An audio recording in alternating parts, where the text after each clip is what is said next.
What is good, my family? What is good in the hood? Please let me know that you are awake and you are here, present. Let me know. Throw those A's in the chat right now. What is up, team? What is up? Let's get some tunes rolling up in here, man. What is up, John? How's it going? Teaser, what is up, dude?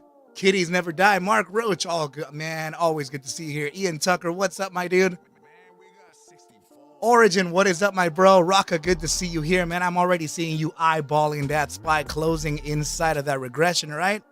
Nice, man. Off-grid Gorilla, good to see you here. What's up, Bob Yardeline? Casey, I saw that comment earlier, man. Thank you so much. In the Discord, I already banhammered that person. Whoever that was. Scott, how's it going? Danielle, what's up? Oh, no, I got it up and running now. Okay, you guys, so we have to keep a specific eye open in the markets over the next few days. What's up, Danny? Good to see you here. All right, so, and the reason I'm saying this is because we may get a little bit faked out,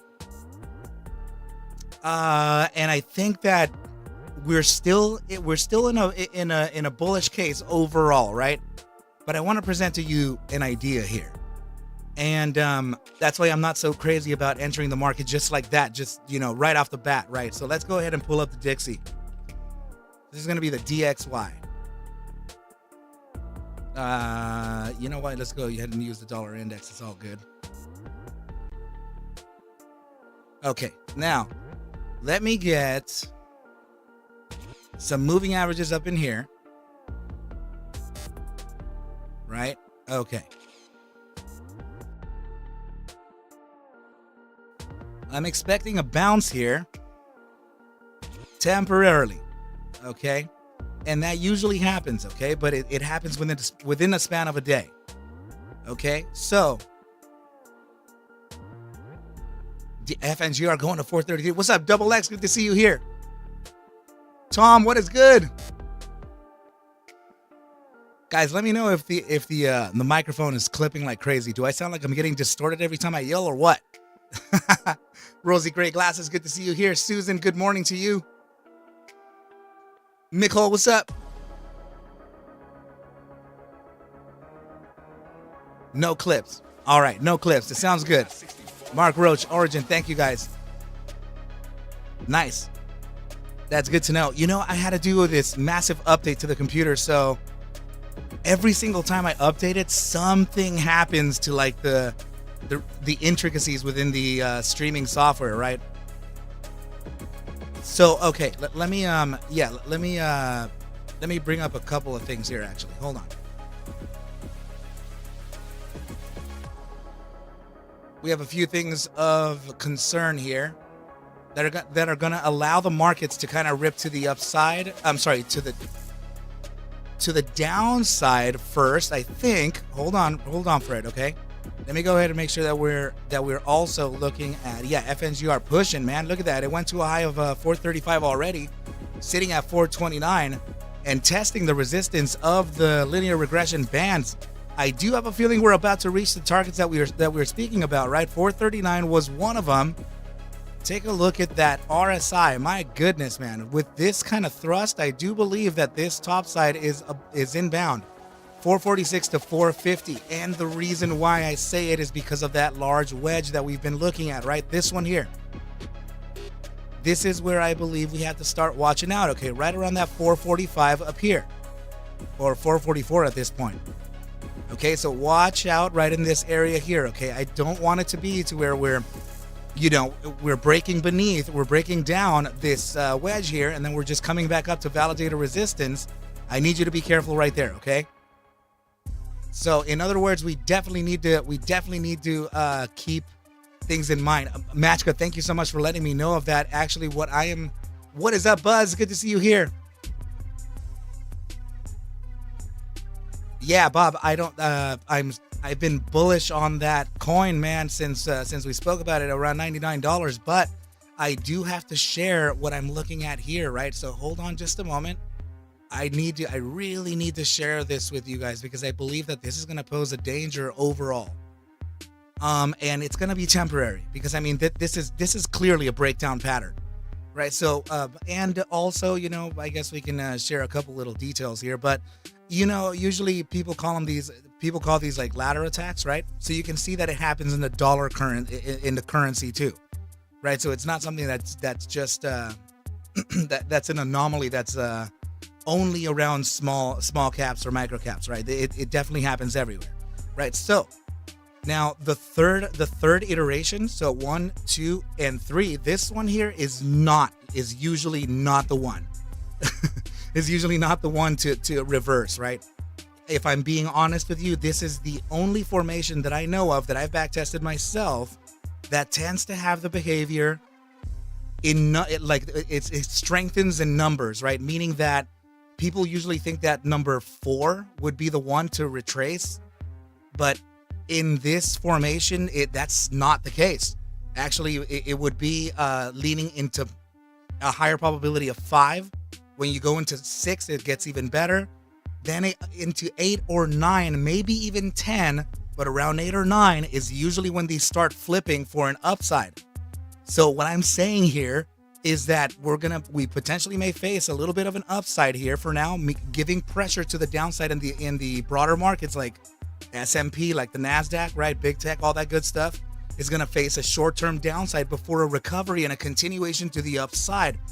If DXY shows a little bit of strength here, there could be that downside on the overall markets. Okay, so I don't know exactly when that's going to happen, but that's what I'm trying to speculate here with you. So Origin saying stall, flirting with the 200 SMA on the daily chart. Oh man, that's that dangerous one, man. That is absolutely a dangerous area for it. That's a make or break for the asset. Let's see. And that, given that we just started the weekly time frame, yeah, man. Let's see. Okay, here we go.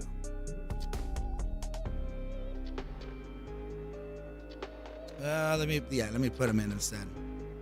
So, let me just check this one out. Shoo, man. Yeah, I think it's appropriate, right? I think it has to happen. I mean, breaking above that SMA 200 is already a big deal in a daily time frame, right? So coming back to it, testing it, getting at least a couple of these daily closures upside of that SMA 200 can be a bullish statement for this asset. So you see how the daily time frame RSI is breaking down here? Let's take a look at the buy daily, see if the same case. There you go. So this may tell us that we are set to find a continuation to the downside here based on that daily, if the daily doesn't find it as support here. But we can always look at the position, right? We're in the gravitational zone here that could pressure us to the downside even more. The freaking upper bound of the 12th standard deviation played out almost exactly where we said, right? Which is just absurd. This right here, this is where the price action came in on Friday. We were talking about a top side of 0179 and the price action came up to 0177. That does not work like that often, okay? I'm just going to put it to you that way. Yes, we were able to call literally every top side here, but that statistically speaking, the upper bounds and lower bounds of the first, second, and third are the ones, right? From there, everything is it's expanding too much.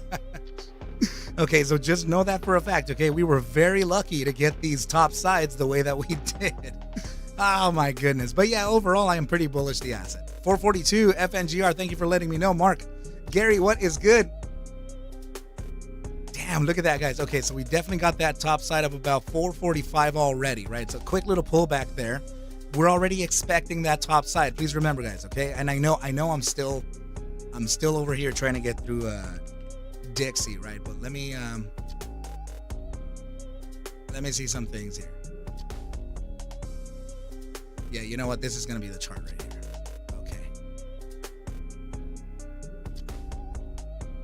Okay, so this is yeah, we're already getting that bounce from the bottom side that I spoke of, right? At 103.18. It actually came down to 103. I hate that we didn't see it. 103.21. I really wish I was there to tell you guys, okay, you see it, guys, we're coming back up now. Guiding and mitigating things, right? Thank you, Mark. Appreciate you so much. Please, definitely, you guys, definitely consider hitting that like button, subscribe to the channel, hit the bell notification,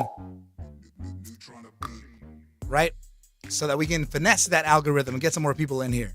So yeah, this is a it's kind of like a dead cat bounce, right? Sure. It's just the thing is that we could have a couple retracement candles like these, right? It's okay. It happens. Just like this right here. We thought we were about to hit the shooting star. We're gonna hit the downside here, but no, we came up further, right? So it's okay that we face things like that, right? Sometimes the critical moving averages will be the ones to test. First of all, we have the SMA 200 breakdown here. We haven't even retested it.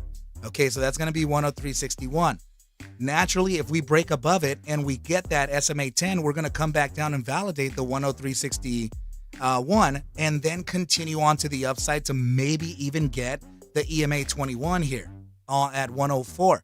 But overall, this is a bearish breakdown. I do not believe that we are set for retracing. Look at this EMA 21 on the daily crossing beneath the EMA 51. Very bearish moving average strategy there. Okay, banks are red today. Nice. Joey, I'm entirely okay with that. Actually, I don't know if you know this, but actually, I don't even think you're able to see this yourself. But in the analytics in Discord, I think there's about 21 different Discords following my announcements channel. Actually, it was around 18 or 19 a few months ago, and I was stunned to see that, right? It's just, I'm really humbled by that. But yeah, man, yeah, of course. Please share it. Whatever you think can help, right? Can help retail. All right, you guys. So yeah, that's what I'm talking about here. Okay, we're gonna get this short-term bounce, right? The thing is that I'm not sure if it's gonna honor this. Let me look at momentum. Yikes. Yeah, if Dixie, let me see the 4 hour here. Whoa. Oh, damn. Okay. Yeah. There's definitely going to be if this continues in this manner, guys, remember, I tell you that the 4 hour time frame is my niche, okay? And the reason I say this is because we're experiencing expansion right now from a critical zone, and we're getting a very clear upside pivot here on stochastics, okay? I understand that we have a bearish control zone paired with SMA 14 resistance right over here in the bear weakness percentile. I get it. But with this kind of push, we might even succeed the upside of the SMA 14 and continue beyond this, okay? So this is why I'm saying that we have to be careful in the markets. This is going to fake a lot of people out. So I think the next day or two, wait, Buzz, did you already tag me on something? Am I missing am I missing the Fed or something, or what's going on? Why is this happening? Let's take a look.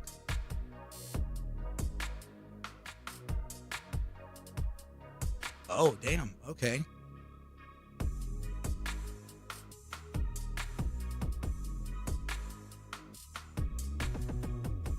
Let me see. Thanks, Buzz. We have the 2-year note auction coming up. Okay.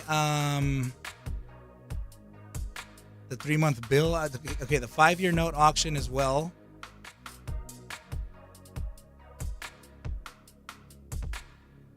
Redbook year over year. House. Okay. House price index. Wow. Okay. Well, I mean, there is a lot coming up.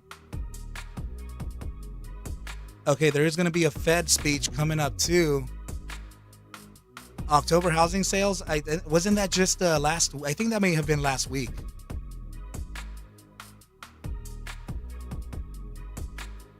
Richmond Fed manufacturing. Okay, there's going to be a lot of Fed stuff coming up. Fed Waller. This is all on tomorrow. Holy crap. Okay. Fed bar. Okay. I'm looking for Bullard. Okay, so if we get Fed Bullard, he's a bear, man. He's he'll give it to you. He'll give it to you raw, man, and he'll just make the markets capitulate. So I'm looking for him. They were down on from expectations. Okay, that's good to know. 10 a.m. new home sales, says Raka. Okay, yeah. So I see why the markets could be a little bit of an indecision right now, which is probably why we're starting to see this little bit of a rally here on the Dixie. But I honestly think that this is very temporary. Let me see this. Yeah. It looks temporary to me. But let's continue here with. This is going to be important to know, you guys. This is really important to know because this upside on the Dixie is going to mean green for FNGR. And it's going to mean green for a few other microcap and small cap assets. So if there is a chance to maybe consider slowing down some of the positions losses, this honestly would be it. So SPY is down a bit on the report. Thank you, Bob. That is wow. Because we thought that the SPY was ready to go. Let's see.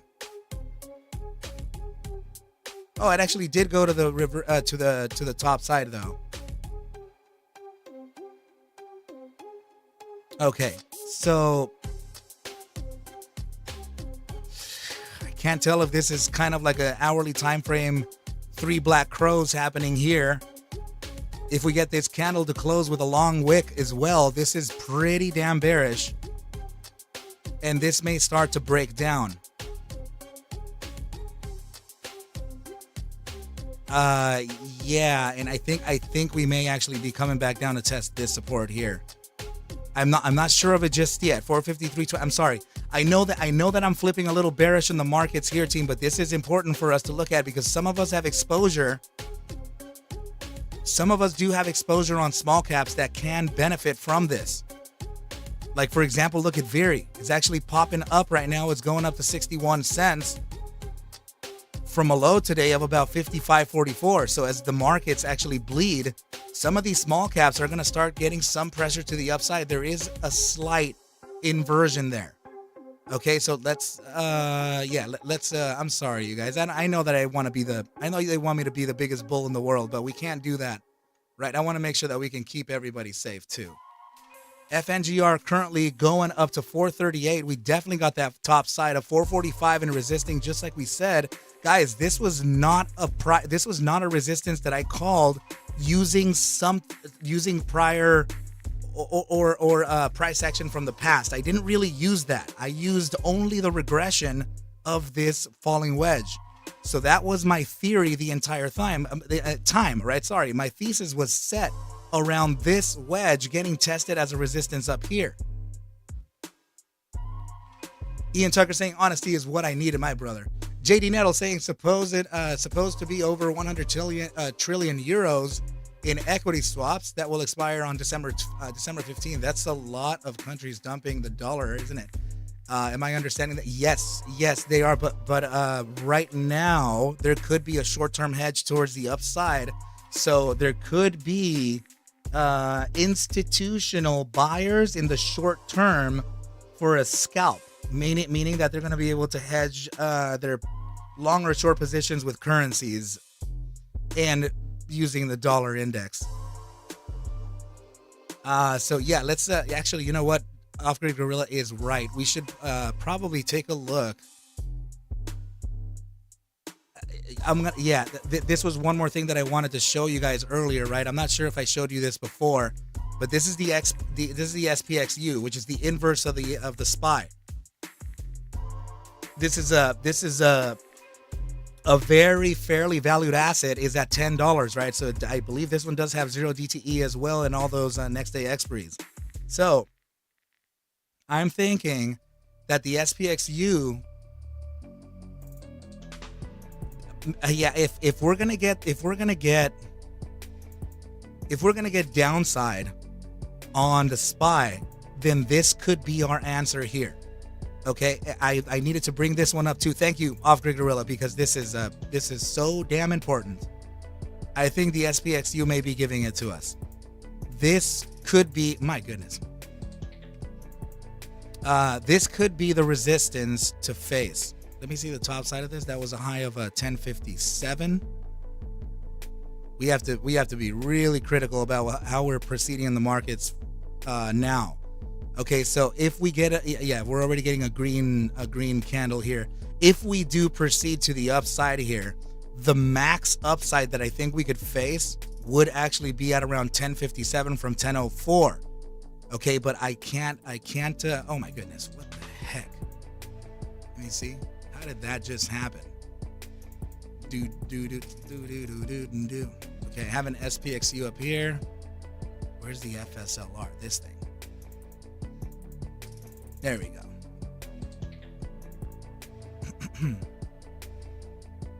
Oh man, the SPXU is going up now. Let me see. And yeah, I think everybody's feeling a little too bullish right now, but I mean, it's fine. We should be, right? Overall, we are bullish. Okay, I think that the markets are still bullish. It's just that we have to breathe here. Okay, so yeah, man, the SPXU is pumping. Let me see the SPY. The SPY is definitely falling. Okay, let's get the moving averages here and start determining where things are going to go, because I can see already a play. SPXU, the SOXS, and the SPY, and we're going to also check on the DRV. Let me look. Okay, I mean, that's a really far away gap too. I can see it. The gap is located 446.08. Bottom side 441.49. Let's validate this downside. Oh man, stochastic momentum, it completely over. Oh my goodness. Let's see where it's retracing from and kind of give it a quick little back test here and see where we're going. Okay, so damn right. 1, 2, 3, 4. My goodness, 5, 6. 7, 8, 9, 10, 11, 12, lots and lots and lots of iterations that this right where we're retracing from here, we've done it historically so many times. Yeah, that this is definitely a place to pull back the markets, and it is getting a little, it's at the teetering edge here, man. Hold on.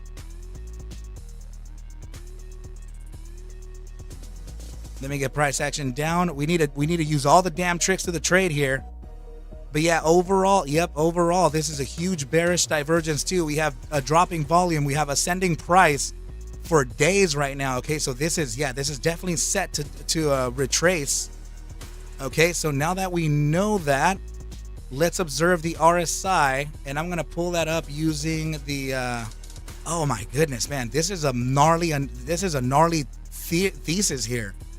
This is like something that I would not like to do live. This is something that I would really like to take my time in afterward, right? So let's just see this. Okay, so we'll use this chart here, and hold on just a moment. Let me load up my updated RSI. There we go. Okay, so 30-minute time frame. Resistance is coming up. This is the resistance coming up right over here, which means that we are potentially going to build a 3 black crows in the hourly time frame. That's giving us downside already. Okay, so if we get this test here, that may very well be, I'd say the highest potential here would be 454.92, seeing that we already got the regression band on top. Okay, so that resistance can come in. Let me see the 30-minute. Yeah, the 30-minute is indicating that the hourly or maybe even the bi-hourly may get it. And if it is the bi-hourly, I think it may have a little bit more space to the upside. Let me go ahead and draw it in. Yeah, I'm thinking 455.01 to about 455.21 could be an area of resistance here for the bi-hourly RSI. This is the gravitational zone here, meaning that we would get two resistances, right? The SMA 14 and the gravitation for a downside. This, yeah, we may be able to play against the markets like crazy on this one, team. There may be a serious drop.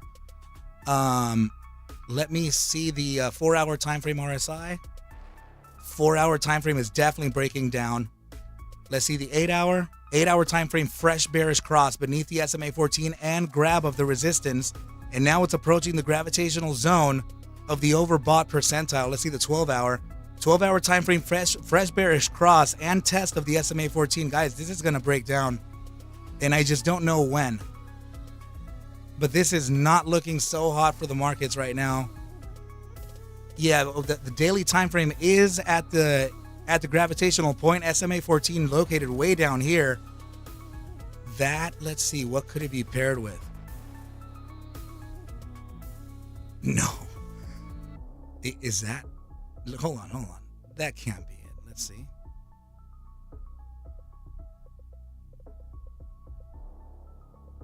Wow. Damn. Okay, so the markets are really, this is a symptom like no other here. There could be a drop to start this off down to the SMA 10 at around 451.24, and I'll give you the space of that. It's actually this fair value gap. There is an imbalance in price right in here. So the first support, yeah, we could assume it to be 451.97. And I will jot down the range of that support, 451.97 to 451.41. Sorry, you guys, I'm using the SPY. I'm using the SPY here to determine where we're gonna Dark Zen, and I still don't know. I still do not know, but historically speaking, Mondays are red days, right? So, and also, let's see, November 27th.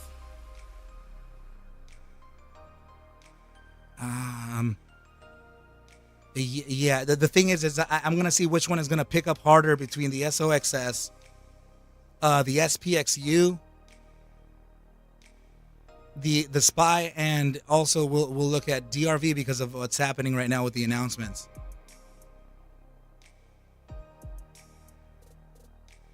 So here, the long plays will be SPXU and the SQQQ. Those are going to be gnarly upside plays.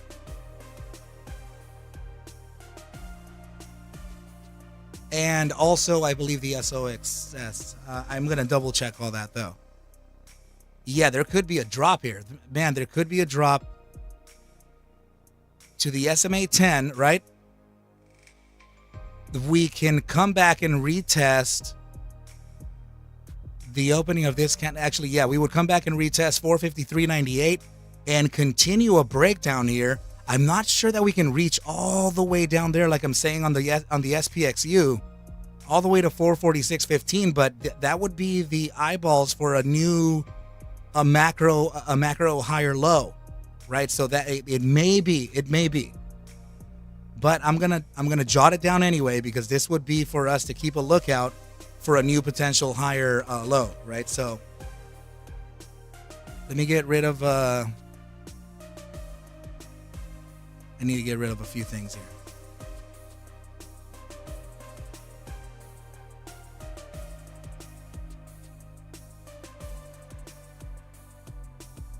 Let's see. Yeah, I'm going to get rid of this. And I'm going to make a range out of this one here. Yeah, I'm going to update the play entirely.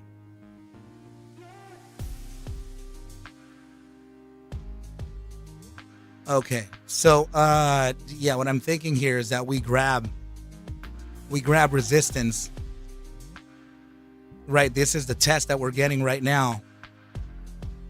And then we would break down, test the SMA 10 down here, bounce and resist from the 453.85, continue to the downside and zigzag as we go.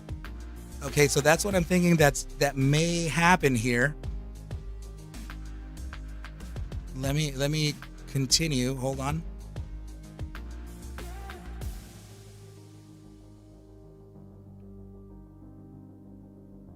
Yeah, we're getting a temporary resistance on the DXY right now. There's definitely a continuation to 103.54. That's definitely in the cards. This is the resistance that we're facing right now. This may have a shot to combat it. You guys be careful in the markets, because this is giving us an opportunity it's giving small caps an opportunity to breathe here. This is the shot to get an upside for, oh man, look at Finger breaking down from that 445. My goodness. Okay, coming back to support, it's okay. Let's see if it can maintain it with the pressure in the overall markets. SOSM back up to 109. Yeah, as stall, I definitely expect it to come down to the weekly EMA 21 at 76. It may do it. ASRE 36 still holding. It's okay. Dude, I may have to pull out of this one. Guys, I'm still long ASRE like crazy.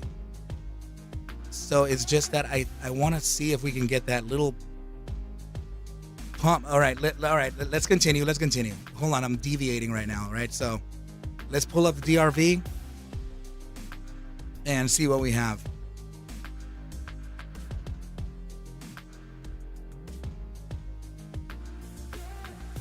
DX, yeah, dude, we want that DXY to continue tanking, brother.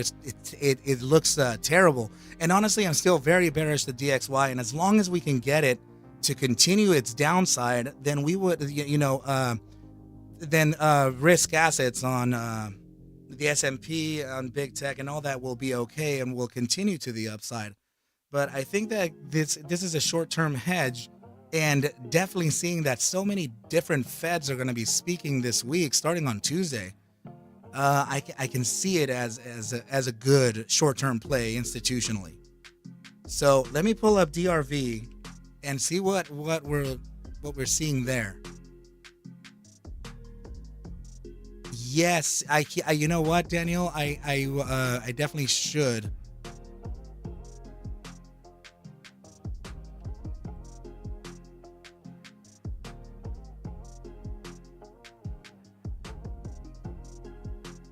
And then what was the other one you said?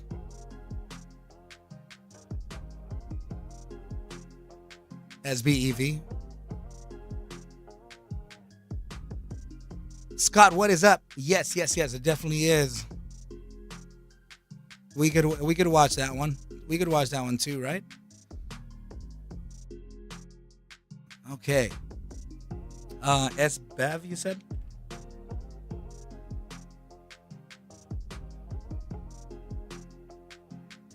Okay, yeah, there's definitely things to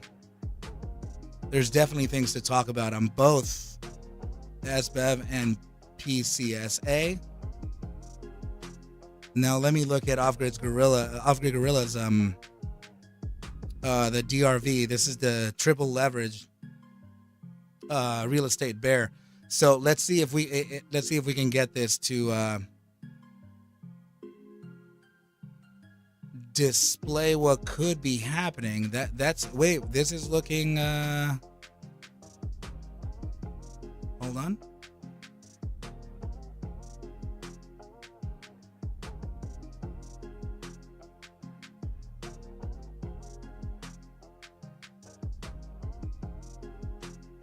Yeah, I'm like this is looking bullish actually. I just wanted to make sure that what I was looking at was right, because this is this is potentially falling wedge, right? So that's looking better than not. And also the fact that we're definitely getting a decrease in volume here, that displays a triangle as well, right? So it's looking pretty good. Exactly, Lauren. That's perfect, brother. Well said, my dude. The WeWork, there's going to be an announcement for WeWork soon. Nice. It feels like it, man.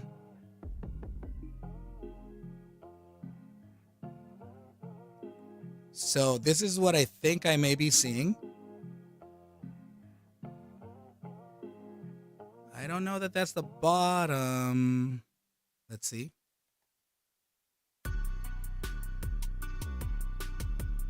Okay, so yeah, like I said, I don't know if that's because this picture here is it's painting a different thing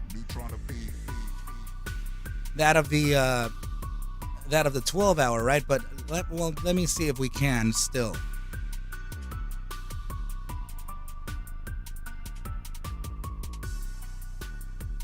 It's still close.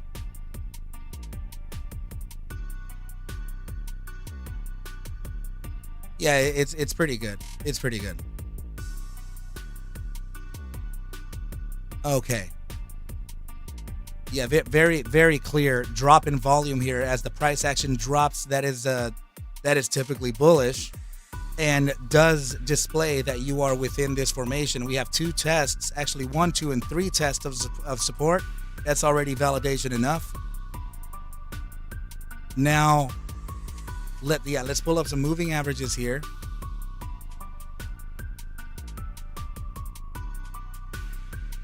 Let me see the daily time frame. Daily time frame EMA 21 crossing beneath the EMA 55. That is the inverse of a silver. That is definitely bearish, but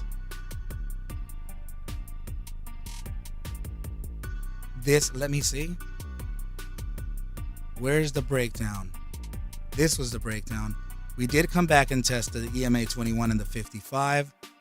We broke beneath the SMA 200. We did test it.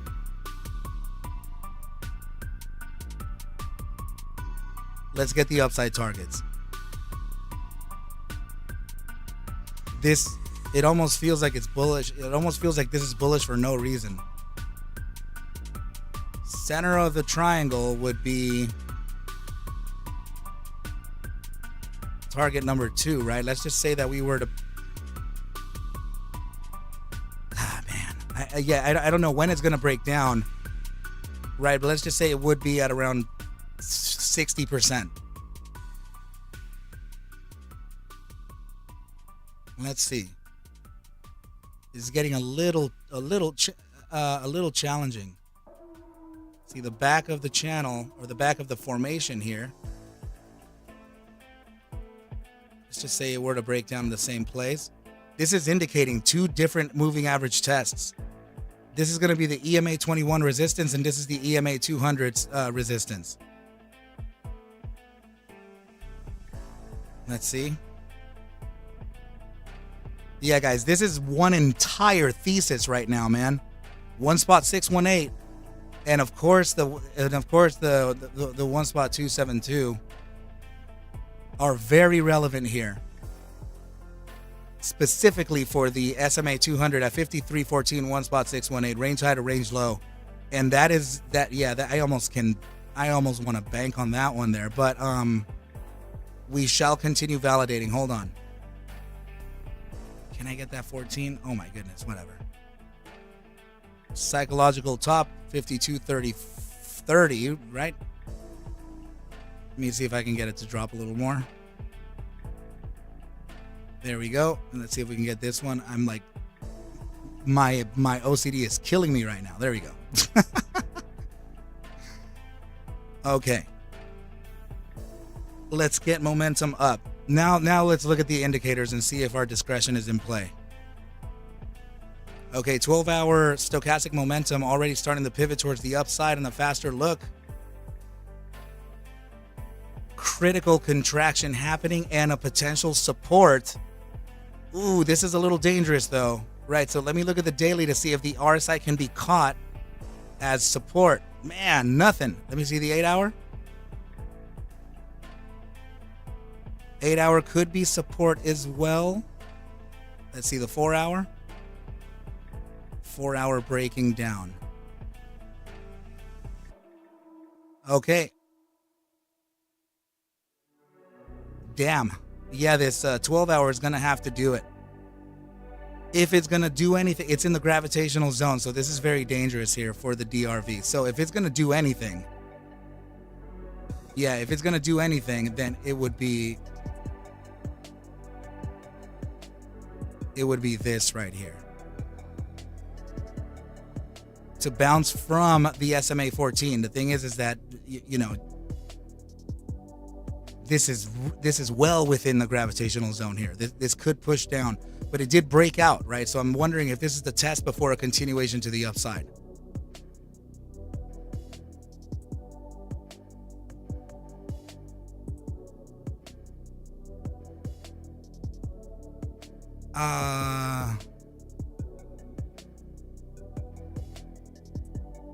Let's see.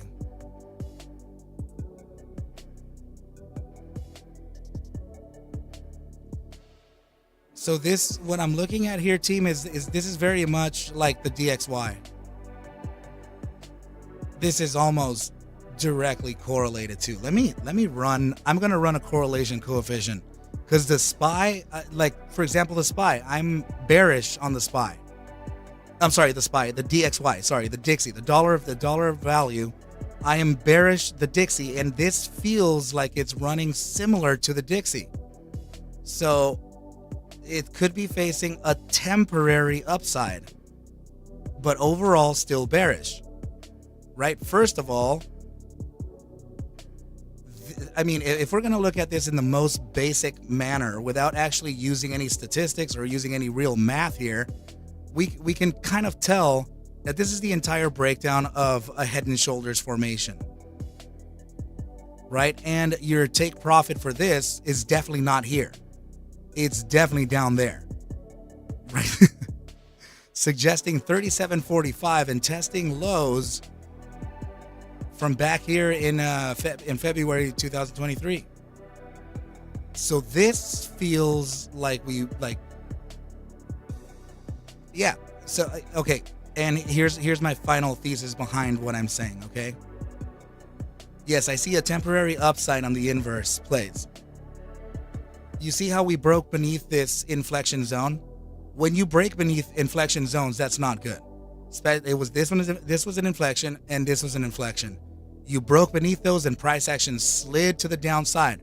But notice that price action never came back up to officially test the true top side of this resistance here at 51.77. We only came up to a high of 51, 77 cents short of actually getting that test right up here. I'm wondering if that is actually going to maybe happen, because it just so happens that 51.77 is right. It's somewhere in between these two psychological targets.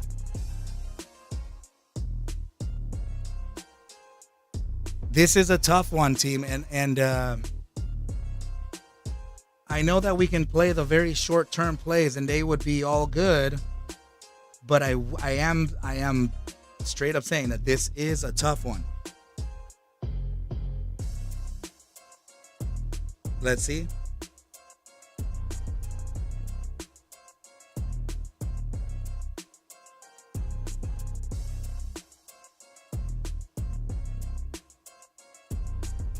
Just a moment, team.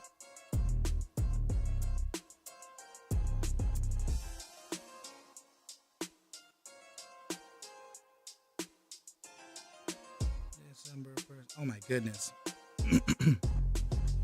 Sorry, you guys. I'm getting a message from my broker. I'm still. They're telling me that December 1st is going to be when I can officially start trading on DAS.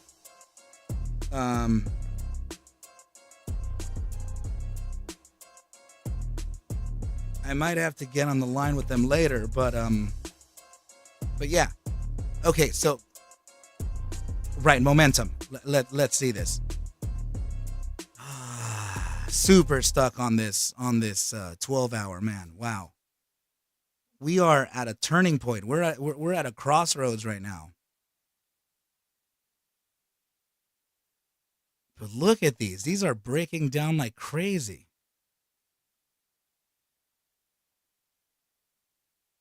I'm wondering if actually we're going to get a downside here to about 47.53. Oh, that'd be nice.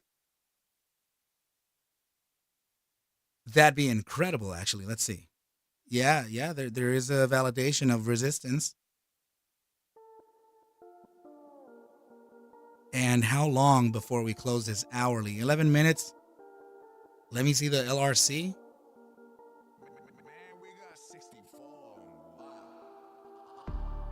Man, that is a long way down. I don't know that it's ready to break down that hard. Everything is pointing down except that support on the 12-hour. 3-hour breaking down beneath RSI SMA 14.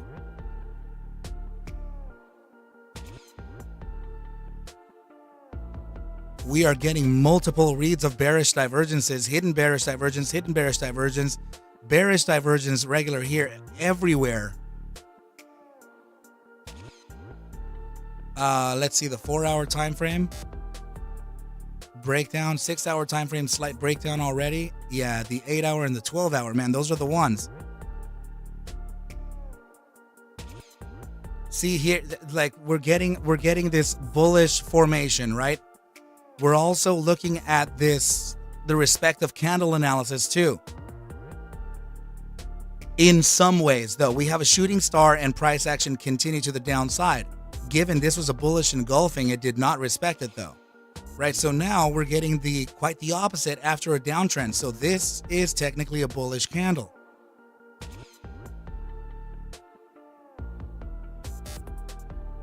Yeah, guys, like I said, I know that the play is very apparent and very easy when we're looking at it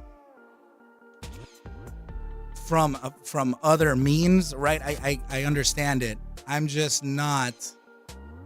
I don't like not having clarity. FNGR coming back up. Yeah, I don't like having.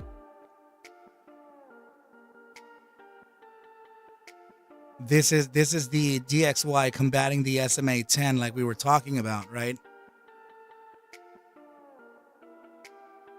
This may get a touch, man. Yeah.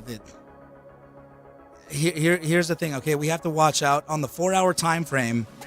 I'm gonna set this level, guys. We need it. We need to observe the DXY. We need to observe the SPY. We need to observe all of this right now because this is a critical moment. If we're going to be able to long the market, we could actually ride a freaking Santa Claus rally to the upside like crazy if timed right. Not timed, at least if we play the resistances and previous support breakdowns right. Mark Roach, thank you, brother. Pokey Bros.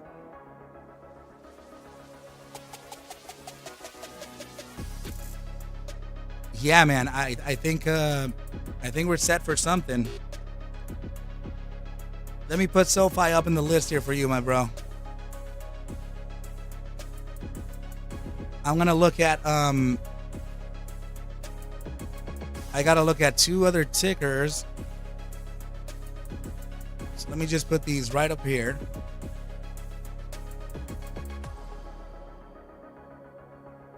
Yeah, I'm gonna keep this one here.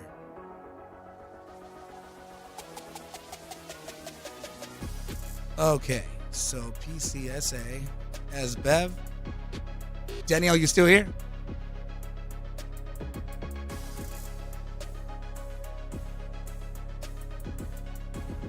So Double X saying Arca stall. You said it could go down even though everything's showing super bullishness. Not sure what you called for a low side, but you were pretty close so far. You're conservative. You're conservative. Yeah, brother. So, just right. So as far as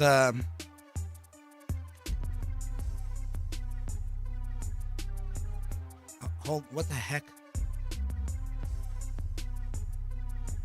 Hold on, just a moment. There we go. Oh my goodness. I put together a thread.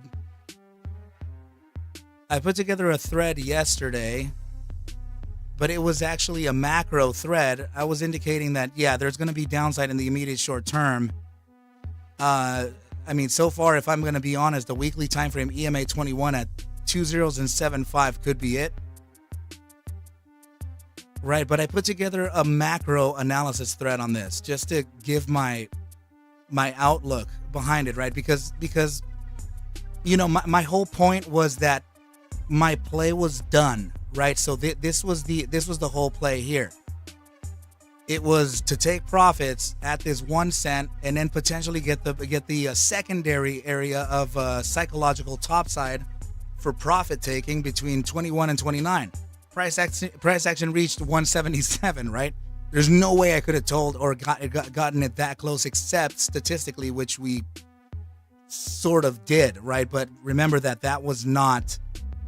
I asked for everyone to please not follow this too much, you know, because statistically speaking, looking at bounds at the 12th, 9th, 10th, 11th is, you know, anything beyond 3 is already speculative, right? So I'm surprised that we were able to call the top side with such accuracy here. I'm honestly surprised that we could do that, right? So for those of you who are here, you will be learning how to do this in the ArcMasters trading course. The 16-week mentorship that you just signed up for, you will definitely learn how to do this yourselves for statistical targets, right? And the calculation of upper bounds and lower bounds. So this, guys, is a powerful tool, right? So, you know, we have 2 possibilities. I get it. We have the EMA 13 at 2.057 here too. I'm not the biggest fan of the EMA 13. I am a bigger fan of the weekly EMA 21 though. And that's why I'm saying that I think that we could be facing a bounce at 2.075, but I will give you a range even still. And I think it would be because of, not gonna believe this, but we have a weekly gap, and it's so tiny. But if we're not looking at these nuances, then who will? This gap right down in here, that could be a reason why price action is coming back psychologically, right? 2.061 to 2.063. And that is starting to match very well with our EMA 13 at 2.057. So there is a pertinent daily time frame moving average located right at this support bottom. So the 2 bottom side supports here, right? You're looking at 2.075 at the EMA 21 weekly, and then the 2.061 to 2.063 weekly gap, paired with the daily time frame EMA 13. Very likely going down here. And yeah, if we need to face further downside, then so be it, but we'll observe what those potential targets could be, right? But I was very adamant about, guys, that's the play for now. Okay, just we're out. Just take it for what it is. The play is done, right? The thing is that this has a huge shift in the monthly time frame. I mean big, right? And I definitely didn't notice it before. But somebody asked me to look at the macro time frame here, so I did. This is a monthly time frame closure. 3 days and 6 hours, this monthly candle. It takes a month for one candle to print. This is a bullish buy formation. We're looking at a bullish engulfing, right? Green candle engulfing the prior red one. And this was the inverted hammer after a downtrend. This is signaling a potential continuation to the upside. That paired with the amount of volume coming in, let me show you.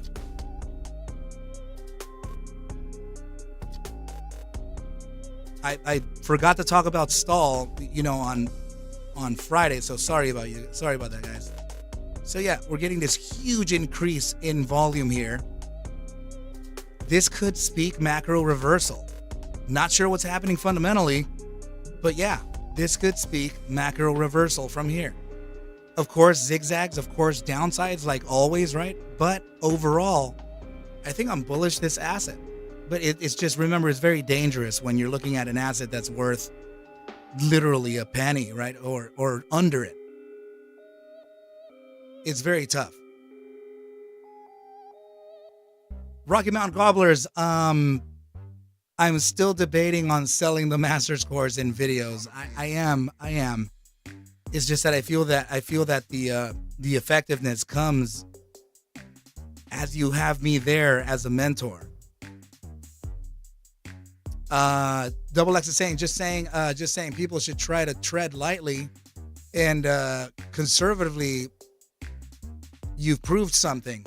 Yes, I hope it flies back up, but you called it. Thank you, Double X. I appreciate you, my brother. I appreciate you so much. Hey, Batter, good. Katie Cat, good to see you here. Buenos dias, muchachos. Hit the like button, my brother. Thank you so much. What's up, Buzz? Thank you, Buzz. I appreciate you, bro. We have to take a look at the VRM too, huh? Shake, you trading HKD, man? That's gonna kick you in the butt. Are you already long it? I'll put it up here. I still got a few tickers to look at, but I'm gonna put it up.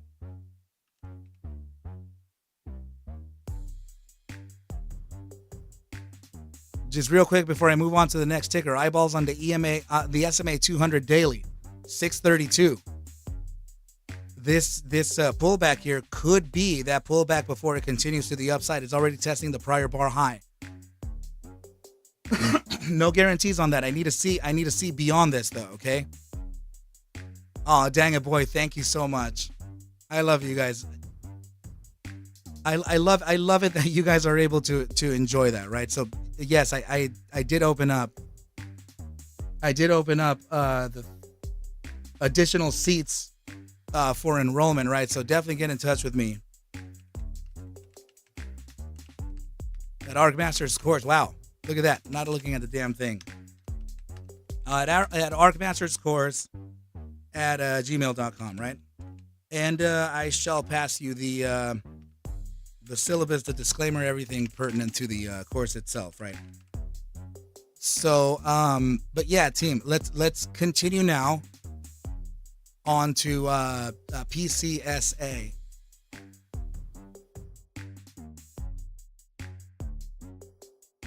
Teach me the way.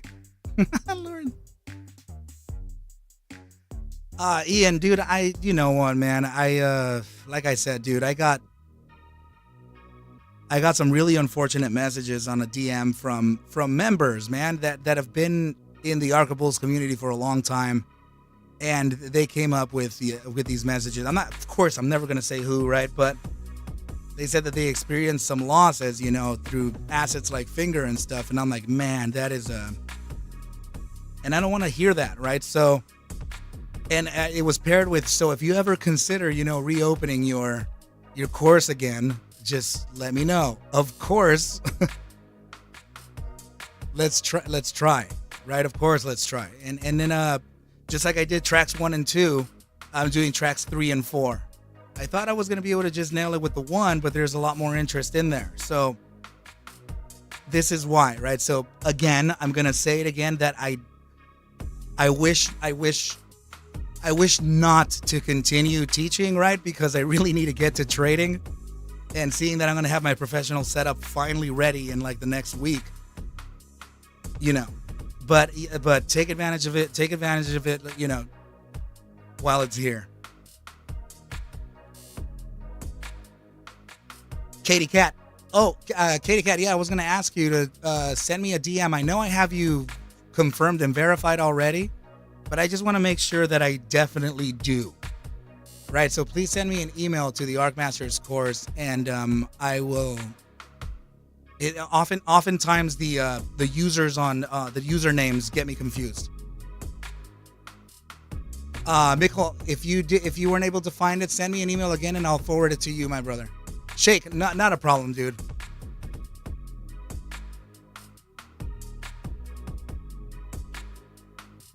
Okay, so yeah, let's take a look at this. Danielle asked me to take a look at PCSA. How is this? Okay, let me come back to the 30-minute time frame, see what's going down or up, as Rosie Gray Glasses wants me to say. Ian Tucker saying, I was one of those. I freely admit that I should Never have traded before. Learning is an expensive lesson, and now I know. I'm here every day learning new things. My brother, yeah, and this is just the tip of the iceberg, man. I don't know if you remember. Yeah, we're going to be taking a look at HKD coming up. Remember, guys, HKD, resistance topside at 632 at the SMA 200 daily time frame. Okay, watch that, 632. I'm going to get back to it, though. Finger is up, and where is it going? Let's just touch down real quick. Okay, still sitting at 434. Eyeballs on it, okay?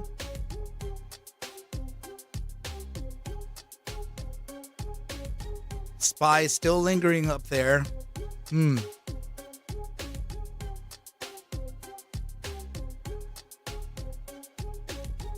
Yeah, yikes. Okay.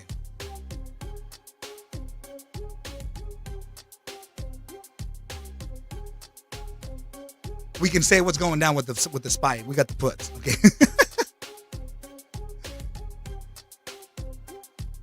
Danielle saying, Arca, the class is amazing so far. I was so afraid I wouldn't be able to understand. However, you make it super easy. I promise that that's a lot of people. Everybody thinks that just because I can speak this language here, that I'm just going to come and attack you with all these things that you're not going to know. No way. I'm not going to leave you hanging like that. It's not like that.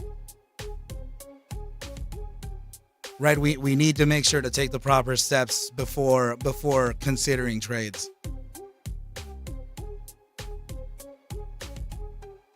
I forgot what I was saying, Ian, but it was something that I was gonna say that I mentioned during one of the classes. I forgot what it was. But nonetheless, PCSA. Let's bring this up, and we have to appreciate the fact that we're not appreciate, but acknowledge, better said. Raka, you ready to join the class too? Shoot me the email, my brother. I'll make sure to shoot the disclaimer and the syllabus and stuff. And Mikkel, please send me an email. I'll make sure to reply to you. But yeah, you guys, it's a lot of dedication to do this for the master students, right? So. And I don't mean it in any way negatively, but I just really wish that I don't have to do it again after this 3 and 4, because I really need to get to trading, right? But I feel for the students. I feel for the members. Lauren Wood, you're so kind for sharing that. Oh man, the SPY is doing it. It's already happening. My goodness, a little faster than I thought. Jeez, and that means the SPXU is going to start getting this reversal to the top side. Okay, so, which means that, oh my goodness, man. Yeah, we're just going to, remember that this is a temporary support coming up, okay? Jeez, it's taking forever for me to get through these tickers. The markets are definitely, guys, I think I'm going to have to put together a broader market thesis here.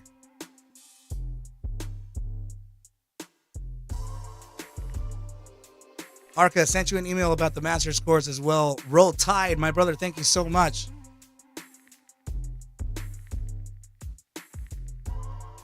Okay, so I was wondering if I was like pronouncing it right, because I was like, is it like Nicole or is it like not that at all? Michael, I'll try to remember.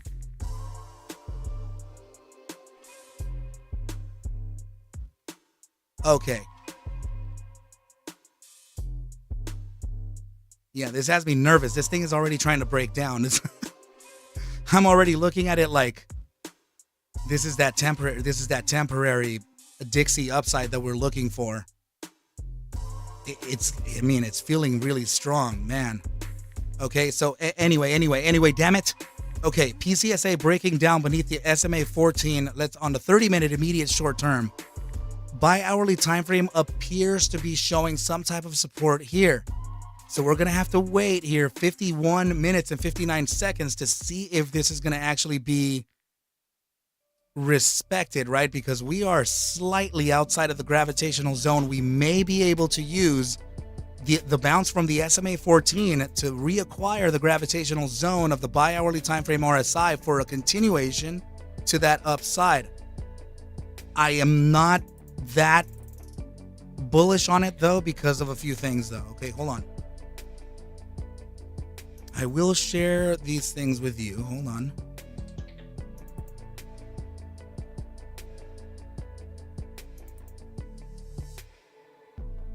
Yeah, because if we're talking range here, let me shed some light to show you what regression can be here, right? So, but let me pick up on a larger time frame. Yeah, could be here. We may be at a critical resistance.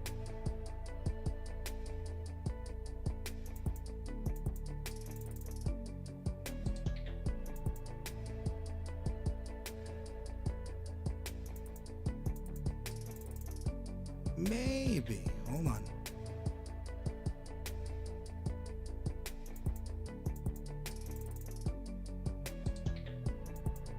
Where are you? Here you are. Okay. So yeah, I think we are at a resistance right now. 2, 3.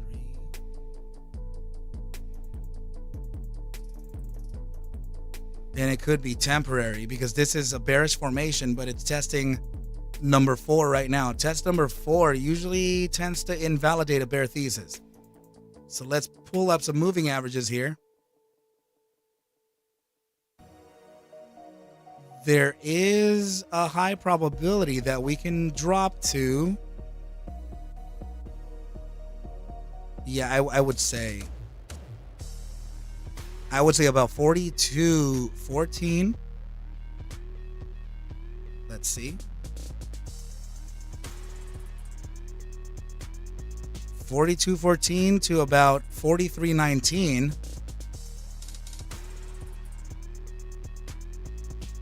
The 4-hour time frame just started. Let me see. Hourly time frame started. Hold on, let me see the linear regression. Oh yeah. Yeah. The target that I'm suggesting is close to the mid band. So the mid band is located on this. I mean, there's going to be bounces on this, right? So let's just say that by the next hourly candle, we reach the bottom side. That could be 43.76. And I was talking about 43.19. Yeah, there is, my discretion is leading into a very similar target. Temporary bounce to come in at 44.95.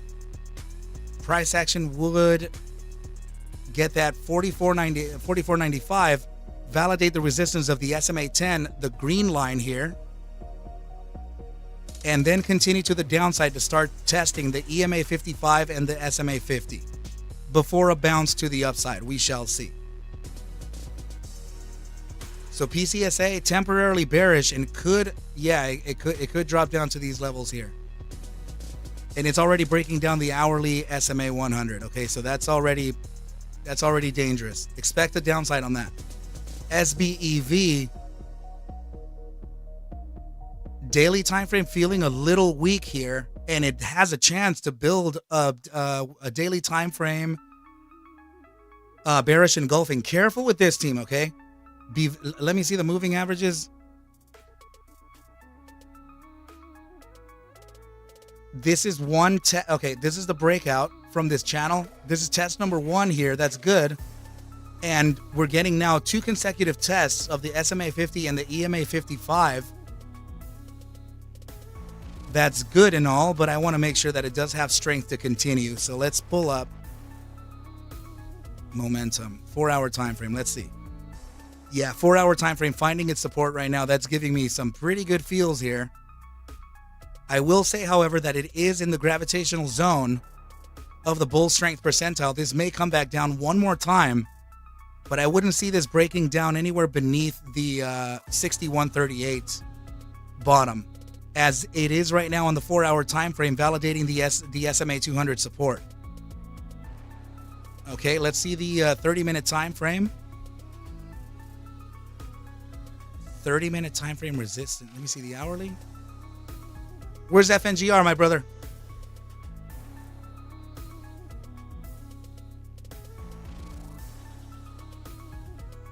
XRP. Tesla, man, that broke down. That went down. Origin, thank you guys. Mark Roach, thank you. Danielle, if you're sitting at 7.5 up, you won't for long. And I think that it would be, as my master student, I am upset that you're in it. Right? But I'm very happy that you're up. I'm expecting a continuation to the downside, and it's already breaking down. So get this. Strategically try to pull out, not immediately. Wait for the bounce. Wait for the EMA 21 bottom. We're going to get a bounce from the 44.95 and potentially come back all the way to the SMA 10 and validate 46.03. So if this 0.0050 doesn't matter to you, then I would just pull it here, right? But Danielle saying, I'm going to let it go and take the profit. I can always buy in later. That's also good. For the record, I've been in for a week or so. That's right. You are right. You are right. And I know that there's a few in here too. Zenon, I'm going to kick your butt, right? So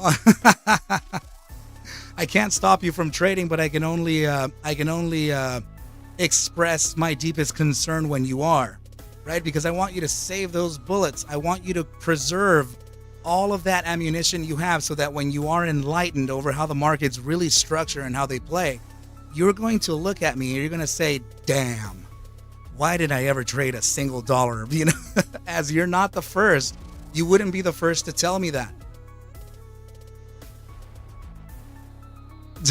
Off-grid gorilla, my brother. But yes, and yeah, I'm just very conservative with this, right? The opportunities will always be there. So let me give you a little tip here. Not trading. It's just that this could be building an inverse head and shoulders, right? So there could be a psychological upside to observe here. Nonetheless, I'm sorry, that's actually not it. This is the bottom side here. Wow. Okay, and this could be the right hand shoulder. So if I could actually just switch these up and also make them just a color that we all can see, it would be great. Right? So, oh my goodness, man. Should have done this first. But yeah, an inverse head and shoulders, psychologically speaking, does have its bullish properties. It does have its take profit target. Just don't like that it's on the hourly time frame, as it's very short term and it has a lower strike rate, right? So let's go ahead and draw it in like this. This would be your neckline here. Take a trend line from the top side to the bottom side. This would give you your psychological price objective. Put it in the center of the right-hand shoulder. Apparently could be here.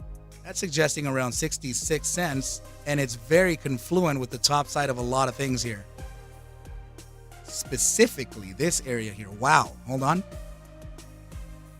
This. Very consistent top. This here too. My goodness. So that is telling me a range. And the range is located right there. I know we have other resistances on the way up, but this would be the primary one to really observe. And this has a range of about 65.01 to 67.08. Not sure that it can actually happen, but if it does, let's see if it matches the formation take profit, the bearish formation, right? So if it does break above, let's just say that we were to break out here at around let's say November 28th. Tuesday, right? Look at the target there, 66.37. Very, very freaking close to the inverse head and shoulders topside target of 66. What is it? 67.08 to 66.37. That's not even a penny, man. Yeah, so there's consistency in the targets here. I also don't know what this fib is going to do for us, but let's take another one into consideration here. I'm going to take an overall range high to range low, or swing high to swing low. Okay, the targets are leading to the top side of the 3 spot 272 perfectly. Yeah, it's very confluent. I think that there is an upside on this, right? But not the best asset to trade though, right? Remember that these are super dangerous.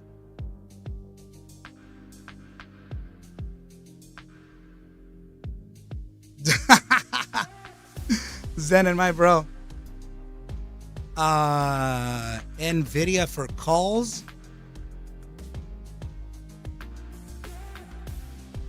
Let me see the broader markets in general.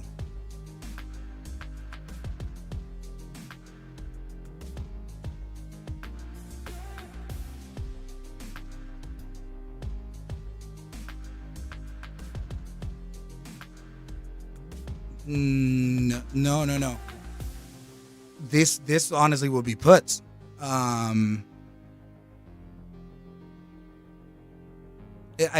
left it where it was because the daily time frame still has further to go. Oh my goodness. 9876543.2. That's like another 6.5 point drop.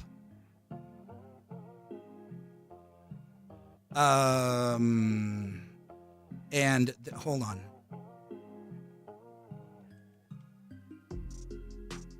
But if we're gonna face this weakness here, it wouldn't be Nvidia. It would probably be the semiconductors. The bear to long the bears, right? So.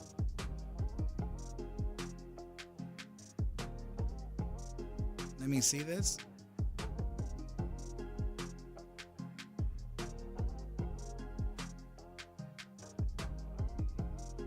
Hold on. Where is it? There it is.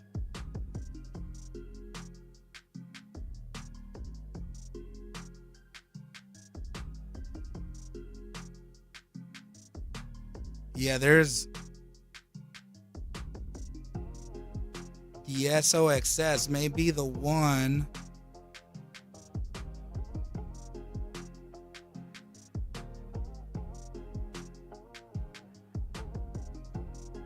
Hold on.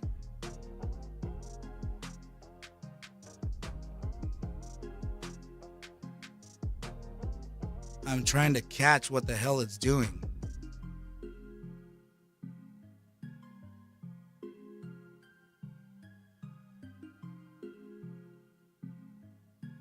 Jersey, what's up, man? I will definitely observe. Please remind me, my brother. I still have a few tickers to look at. But semiconductors, maybe. I think this is waiting. I really do think it's waiting for it. Let me see the S&P 500 futures.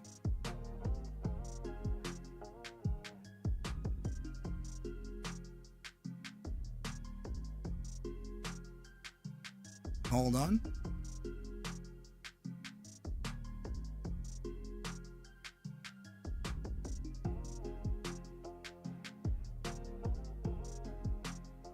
Holy crap. The S&P 500 is, look at this. This is the E-mini futures contract, S&P 500 monthly time frame break above the EMA 21 and bullish engulfing on a freaking monthly closing in 3 days and 6 hours. Yeah, there could be a slight fluctuation here, but still, this is going to make a macro close. And it's also one enormous bull flag. Guys, there could be a potential bull cycle soon. Soonish. Please take that with a grain of salt. I mean, a very big grain of salt. Like, if one that is really hard to carry, right? So do not proceed on what I just said. Just know that I'm bullish the markets even still, and I believe that we could be setting ourselves up for a quick dip before a rip. Yes, Scott, I am still long ASRE. My position is up like $200. But if there is pressure to the downside in the markets, I may not be long ASRE. Right? So, yeah, guys, this is oh man. Matchka, I am so nervous to trade the markets right now. But this is what I can tell you, okay? There could be a downside here, but it's very slight. By the way, I just started that show Suits. I thought it was going to be like billions, but I appreciate it for what it is a lot, and I'm kind of stuck. Oh my goodness. So this is a falling wedge, right? So this is why I'm saying that we could see a downside here. First support to observe, though. Let me see. Yeah, the EMA 21 validation. That's. I think I see it. Oh, goodness gracious. Thank God, a sign. Thank goodness. Goodness gracious. I need a drink of water before I show you this. I haven't been able to speak clearly. I hate it, man. I hate it. Hourly time frame shooting star. Break beneath the EMA 21.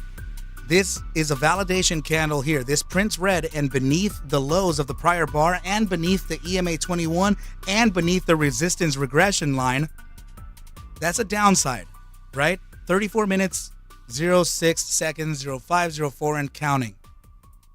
Now, what I'm specifically looking at, though, is a death cross. This is about to get real here for the short term. SMA 50 about to cross beneath the SMA 200. This happens here. This will shoot it to the downside. The first support to observe, I will give you the range, but I almost think that this is going to face the bottom regression. 475.98. 477.37.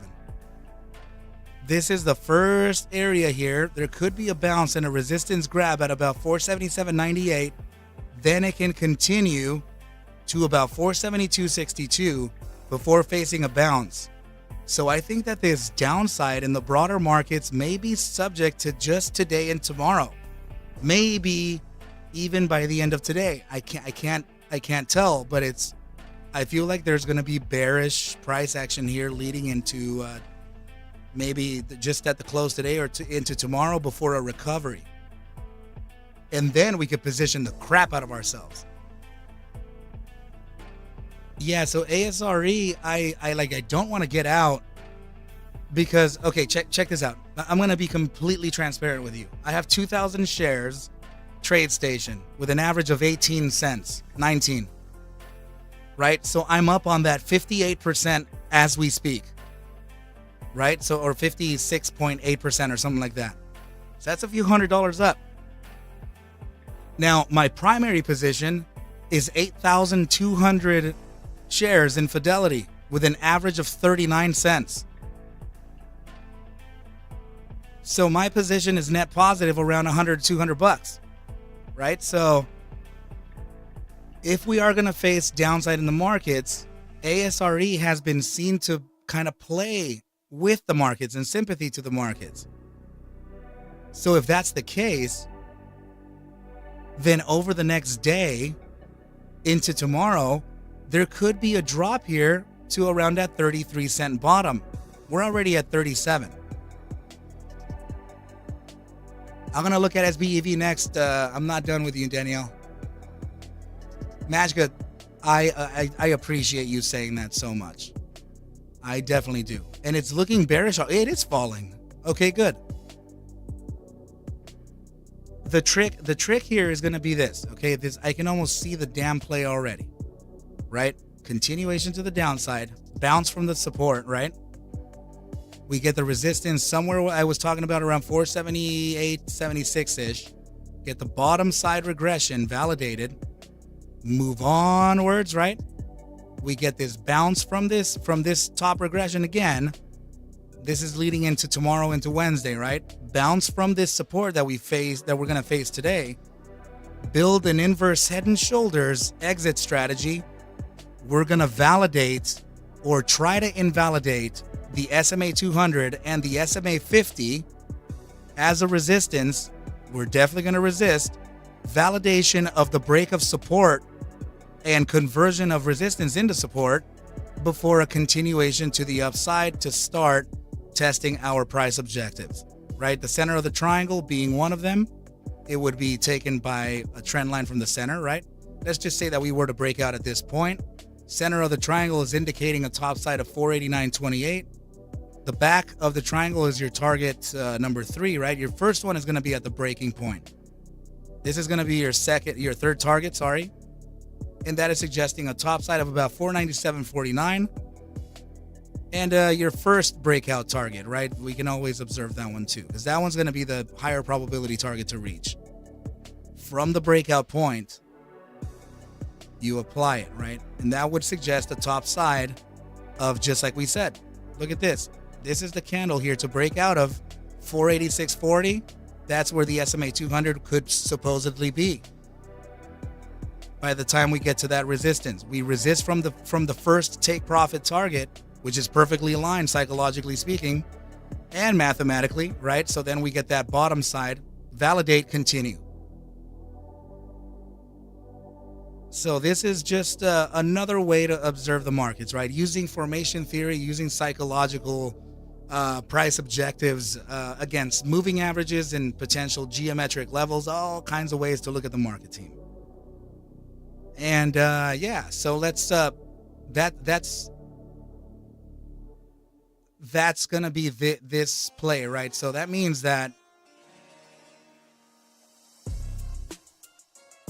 sorry for it being convoluted, just a sec. Let me get this. Yeah, so that means that the SOXS has a temporary upside play. I will say though, let's see. Oh, I gotta put it on log.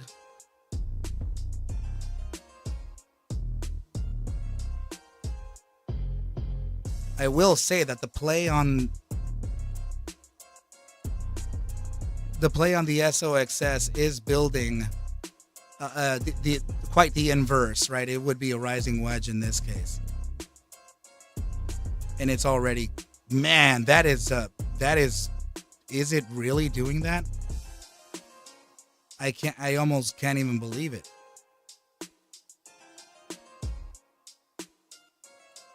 Right, it's something, this is what I'm kind of looking at, right?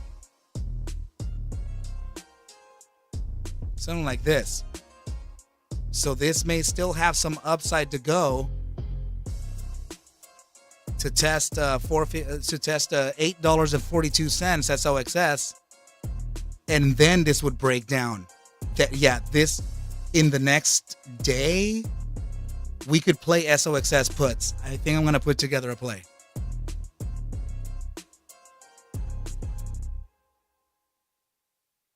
Took entry, half position, DRV calls, hit my target 47.65. I do not suggest following me.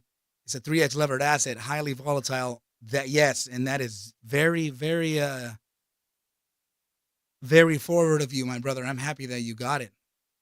Are you in the SPY puts today? Careful, because I see the SPY correcting a little bit. It's going to be a zigzag here. The options are sometimes not the best option. Funny, right? When there's low volatility.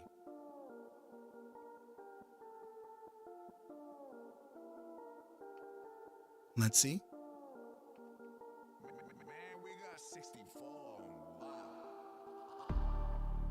It's starting to expand.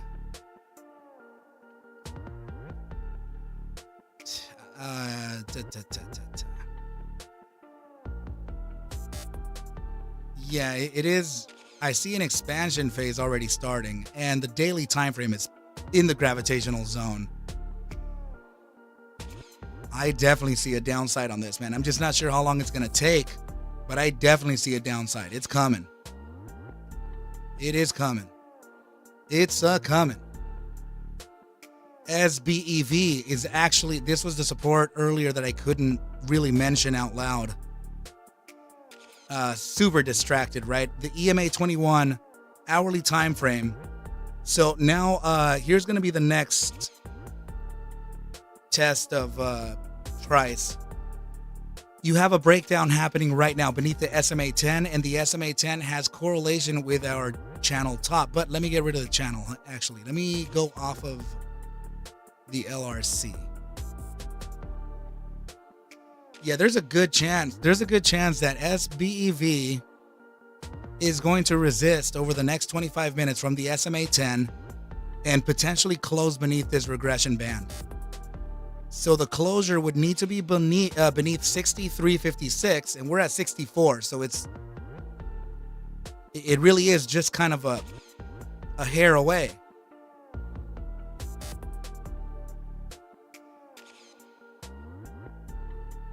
Let me get rid of this thing, man.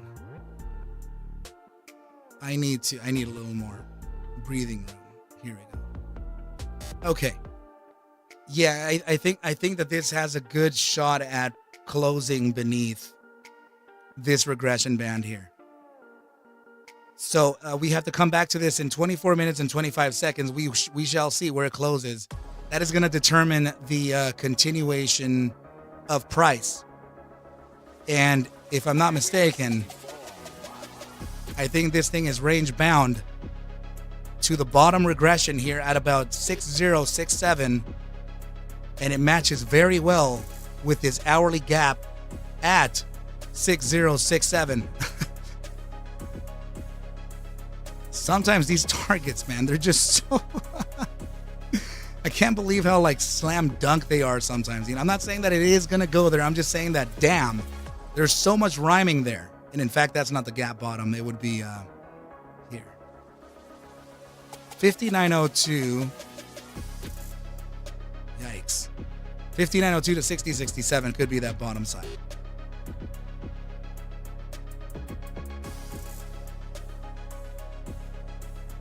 Yeah, and also that temporary upside definitely looked at here on the 30-minute time frame. So this on the RSI to meet the resistance of the SMA 14.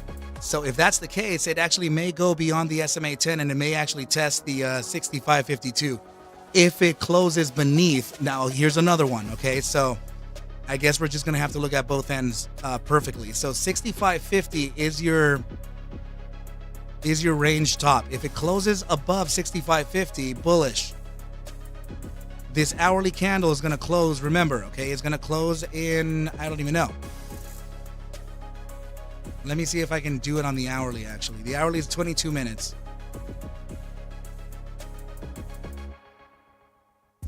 I'm not going to use the 30-minute, damn it. Let's just adjust it.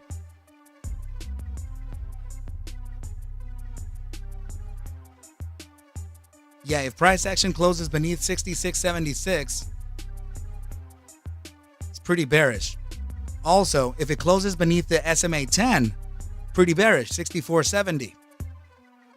And then extra bearish if it closes beneath 60 this target here. Oh my goodness, come on, man. 63.56. More bearish, right? So lots of things going against price action here. Be careful, team. SoFi, let's see what's up. Magica coin is, damn it. Ugh. All right. Let's see. I feel like coin is subject to fall. Let me see. But not fall, it's temporary. Damn. Boy, were we in from 99, right? Yeah, so there is resistance is coming up. If it does reach any higher, it could be to 122.20. It is a range. Hold on. 122.20. I don't know that it can reach all the way up there, but 128.86. This would be the new area to start trying to break out of. We get a daily closure above this 132.69. It's going to be 150 from there. 132, what is the high of this? Hold on, I'll tell you. 132.81. Very specifically. 132.81. If I decide to get it any day now, oh my goodness. All right. Damn it. Let me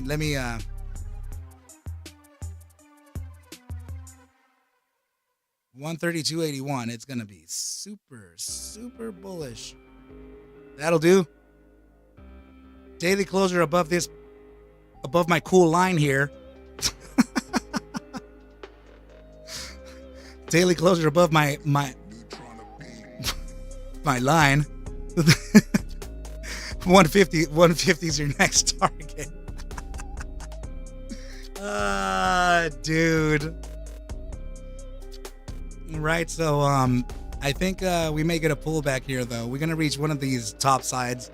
We're gonna pull back around 114.42. It is kind of typical. I feel like everything is a little too frothy. Everything's a little too bullish right now. We need to just take a breather. We need to simmer down, as Stickley said. Stickley. So here's the target for support, 111.96 to 114.66. So your short-term options play, I would consider it, we're talking about a paper trade here, right, of course. I would consider your paper trade over at these targets temporarily. So then we could pull back, reload, compound, and continue. The whole market is way too frothy. That's right, Bob. 119.35 and climbing. Keep an eye on that, Matchka. I would not look beyond these targets, right? 122.20 to 128.86.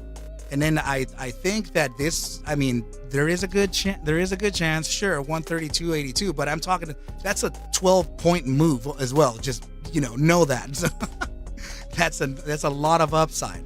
Okay, so, but this area here, and generally speaking, I have known a lot of people to say, you know what, Arca, you have great targets. I tend to just take profit at your bottom side target often, and that way I never miss. So take it for you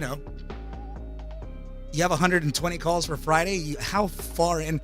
Damn. What's your percentage? Are you up on this? What was the other one that you were in? Oh, you were in on this one too, right? So we're doing the compound again. You ended up pocketing like a 500%, I think, or 600, some crap like that, right? And now you're up again. Your discretion is on point. If you very much meet it like Off-Grid Gorilla. Off-Grid Gorilla will read me like a book. I'll be like, I don't know if I'm really feeling. Oh my goodness, did this thing just reach 119.52? Jeez, that thing just wicked up. Off-Grid Gorilla will be like, yeah, Arca's saying this target right here, and then I'll be like, yeah, but there's a little bit of weakness in the market. I'm in.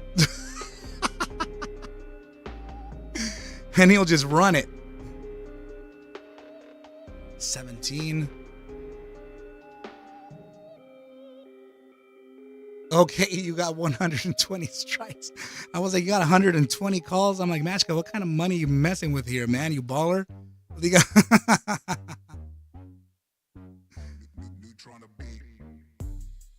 that Lauren Wood, congratulations, my brother.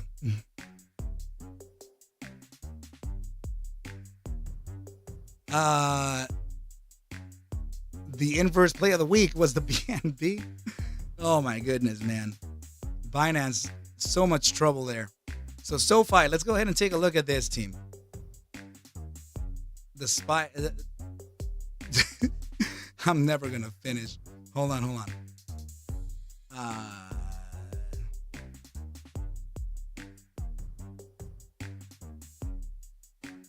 Yikes. Could it be?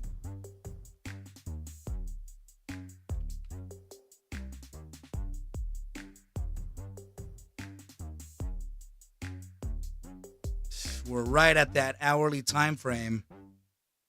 EMA 21.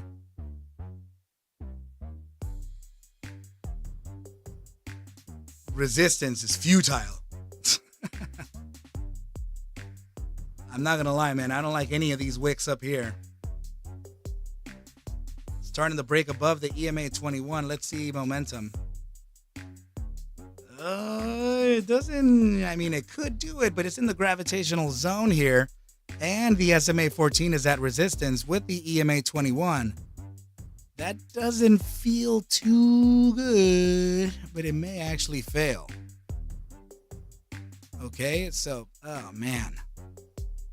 I'm telling you, man, it's just, I see the downside. It's just, I'm so nervous of playing the markets like this because we're at a turning point, right? We're at the fork. I don't have a clear path, but I see a downside. You know, I definitely see a downside, but it's just I don't know when, or I don't know where, I don't know how, but we're catching it super early. It's Rocka, it better fall. Yeah, Bob, are you noticing that? The bulls think that they caught the bottom here, but I really don't think they caught the bottom. You know, DXY is going to be this one, man. Look at the DXY. It's combating it's already breaking above the SMA 10 4-hour. Okay, so this is not the, it's not the best look here. So every single time it dips here, it grabs new bulls and it loads up again and it reaccumulates. So right now the SPY should be going up ever so slightly too. Is it? Very slightly.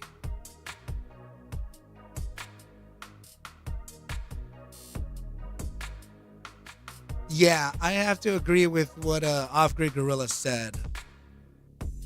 Mashka. If your expiry is this Friday, definitely try to get out of those in the early part of the week. It's very dangerous to hold those options calls beyond Tuesday. A lot of the time, yeah, here's that slight upside that we were looking for because of the DXY. So the DXY comes back down, pumps, and then it goes back up and then freaking sells off again. Guys, this is, yeah, we're at a critical resistance and a support on both the SPY and the DXY. Okay, so anyway, let me look at SoFi. Let me go down to the 30-minute time frame. Actually, you know what? We're going to start it off on the hourly. 12 minutes, 41 seconds. This is not looking good. We're about to close this hourly candle beneath the regression, which is located at $7.13. Closing beneath 713 just means that we may be able to get an upside here, right? To potentially resist from 711 to 713 upon the opening of the following candle. And then we would get a downside here to test the support of the SMA 200. Very much in line with what the broader markets are doing. The SMA 200 is conveniently located right at the support of the linear regression bottom, the mid-band.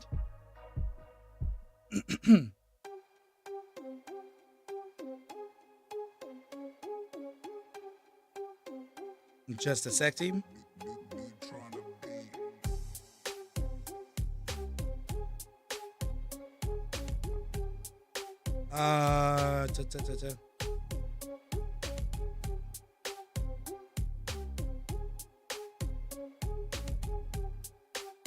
Okay.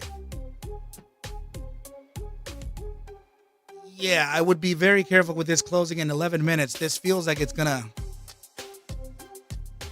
It feels like it may get a short-term upside. Again, remember, 711 to 713 upon the opening of the following hourly candle. If it does close beneath 713, that is.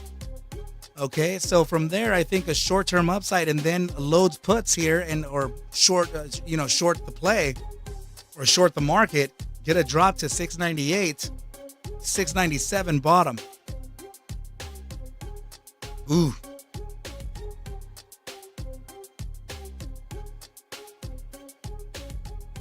Did it really turn it into a upside down channel?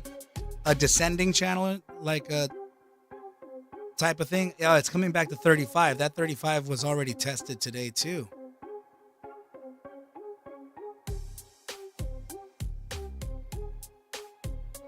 Yeah, I'm wondering if it wants to get that 33.19 like we spoke of, right? So, and I definitely think it's still kind of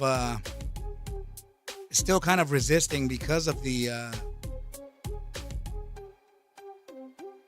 SPY trying to get this closure here. I'm not sure what it's gonna do. Still bearish the markets though, team. Yeah, look at this. Temporary upside for the SPY could be here, so that means that temporary downside for the DXY could be temporary upside for the SPY.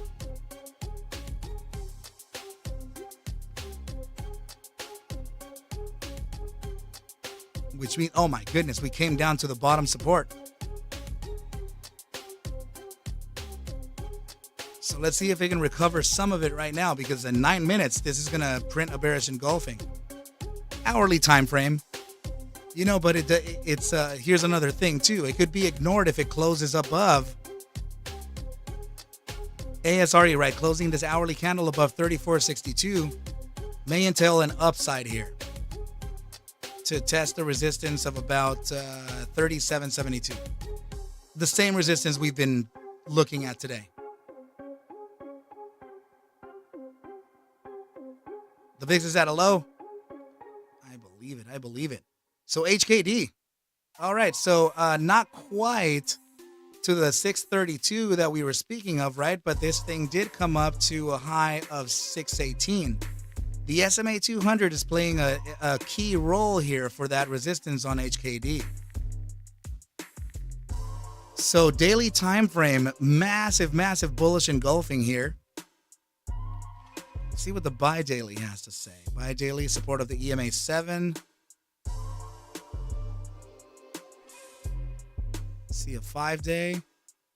The 5-day has a chance of closing a huge bullish engulfing, but it still has 3 days and 5 hours to go. That's literally too long. Off to sell some damn shoes at work to make some monies for the markets. Bye, Arca. Bye, everyone. See you, Machka. Be safe. Be well. Adios.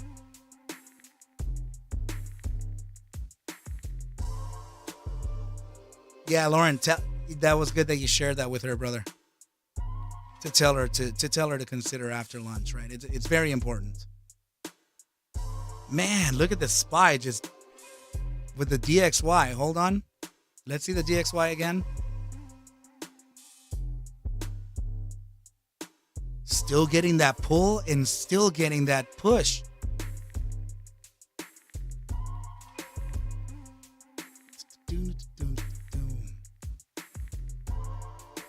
Don't be fooled by these. Don't be fooled by this, team, okay? Be very, very careful.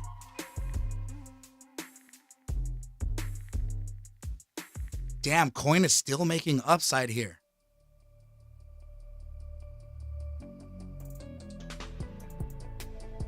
Wow, it's getting very close to the 122.20.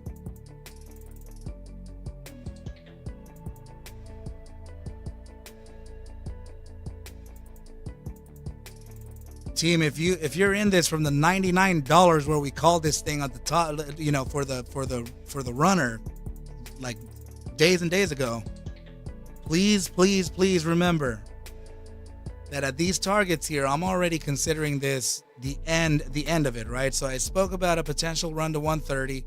We'll get that pullback from 130 to reload, and then we would long the market to the, if we break it's the 132.82, right? We break that 132.82 with a daily closure, it's off to 149.60. Okay, the play is still the same for these weeks.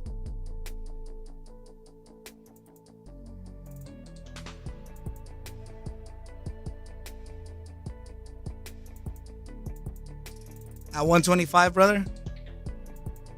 125 is fair. 125 is fair. So yeah, HKD, as far as this team, I think, let me see the immediate short term. SMA 7 support is coming up.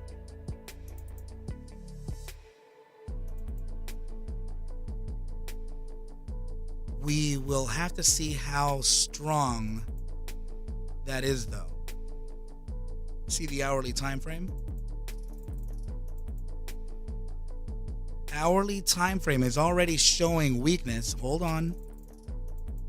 2 hour by hourly is a support. 3 hour support. 4 hour way overbought.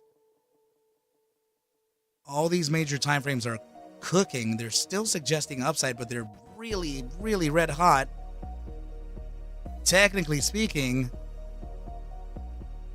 it has retraced massively from levels where we are, very close to them at least.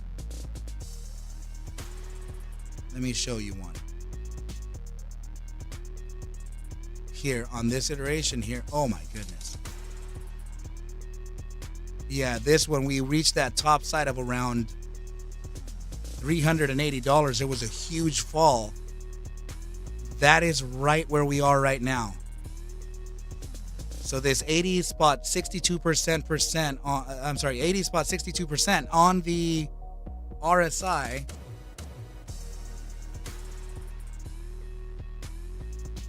Right, yeah, let me point it out. This right here. So historically speaking, sure, we still have way more upside to go. But I would just be very careful over what's happening here. Okay, we still have a little. We could still have a little more upside to go. I just don't know how this thing works with psychology, right? It's just, this is not an asset to really trade, man. This is super dangerous. I will say something though. I'm not sure if it's going to ignore it here, but in 3 minutes and 29 seconds, this is going to close an 8-hour bullish engulfing. So I guess it may have a shot at breaking beneath the 8-hour SMA 200. I guess we will have to see how this closes beneath the SMA 200 in 3 minutes. Where's SPY booming to? Don't tell me that. Let's see. Oh, yeah, the Dixie showing a bunch of weakness here. But careful, because it's at an inflection bottom now. This may start showing upside soon. Oh my goodness, man. I know. Hold it. Oh, hold on, guys. We're at a resistance here, and also look at the DXY. It is at a support here. Let's see what it does. Yeah, seriously. We've been noticing that the SPY has been range bound, you know, throughout this whoa, look at this. 2 minutes and 17 seconds left. It probably is going to close beneath this. So if anything here, in 2 minutes, if this closes, you know, with a significant difference here being this 455.08, it may have a short-term upside to test a prior wick high, 455.21, and then this would actually start making its fall all the way down to yeah, potentially 450, 450. 1 minute, 40 seconds left.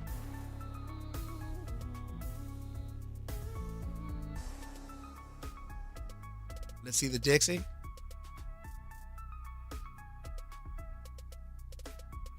Yeah, the Dixie is starting to show a little bit more upside. It was currently sitting at around 103.35 or 36. Oh, man. Where is it? Where is it?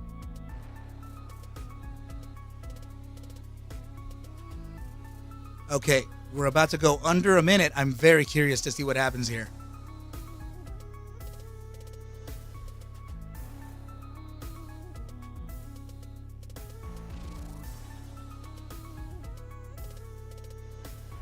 Okay, 49 seconds, 48 seconds.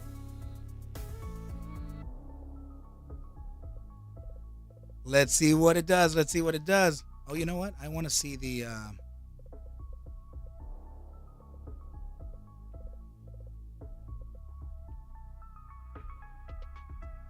Yeah, you know what? Hold on.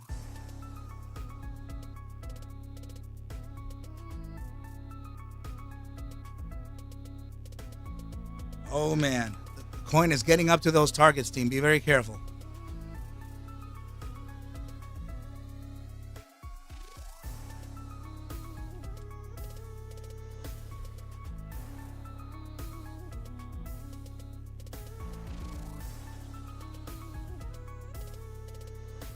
Did we just close it? It closed beneath. Here's that short-term upside. Let's see if we can start testing the top side of 455.21. And if it even gets up there, then this thing will start dropping. Wow.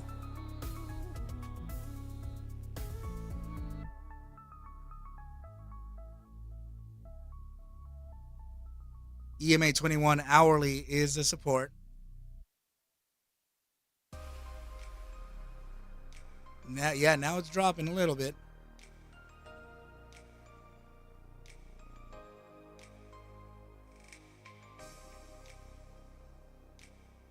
$455, yeah, $455.39. That was a pretty good. I'm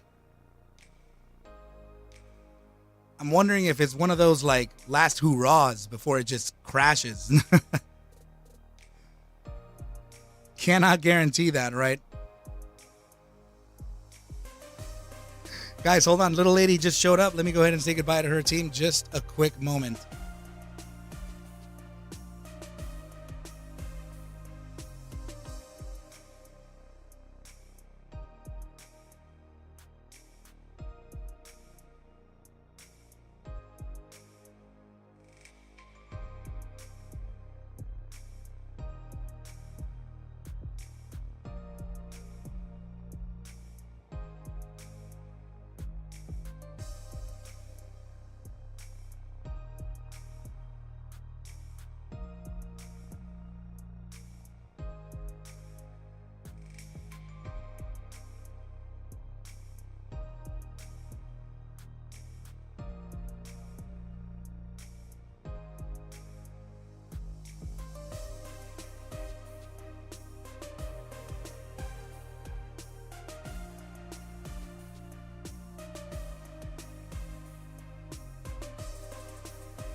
What is up, team?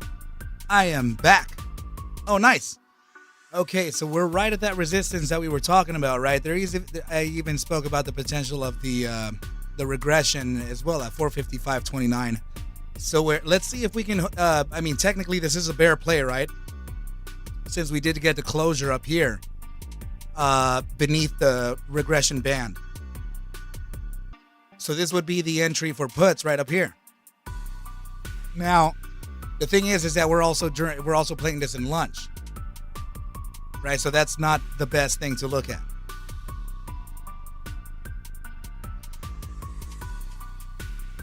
Let's see that. Oh, Buzz, are you still in here, bro?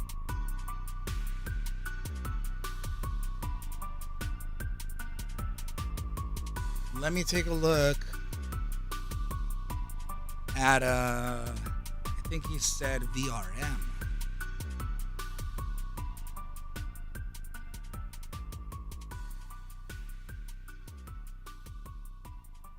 I'm gonna ping this guy.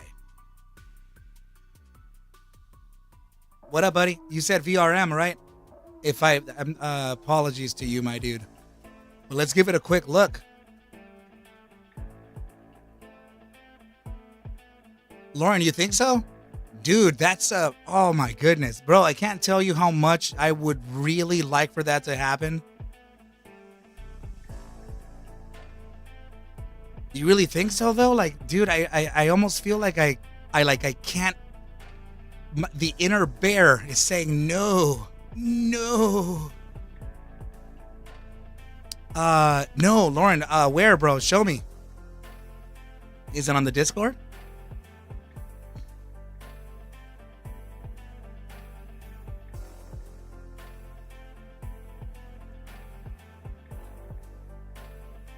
This feels like a dead cat bounce on VRM, bro. 4-hour time frame. Sorry. Tell me. 91% accuracy on 4 months. You back tested the last 4 months? Is that what you're saying? They cannot fight inflation as long as the market keeps going up. That would just light a fire. Yeah, I hear that. 67.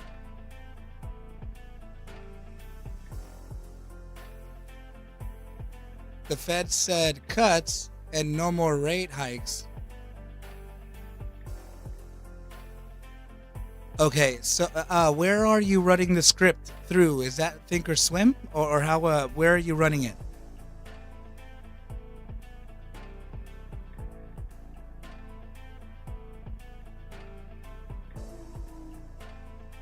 Okay, so that's my typical process is to first backtest, right? So backtest and usually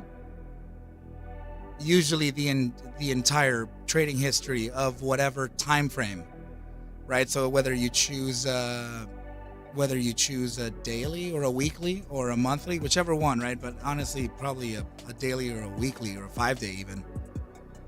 And then once you have the backtest results, then the forward test would come in. So you already have the forward test. Probably you should run a backtest on it to see how it performs. You know, so because you already have the success for the forward test, meaning that it is working to trade, right? So now the reason why the back test is so that you can have the stats for range for the ranges, right? For the targets. Carvana should be a sympathy play, or it's the next big. Let's see. Yeah, maybe so. Sure.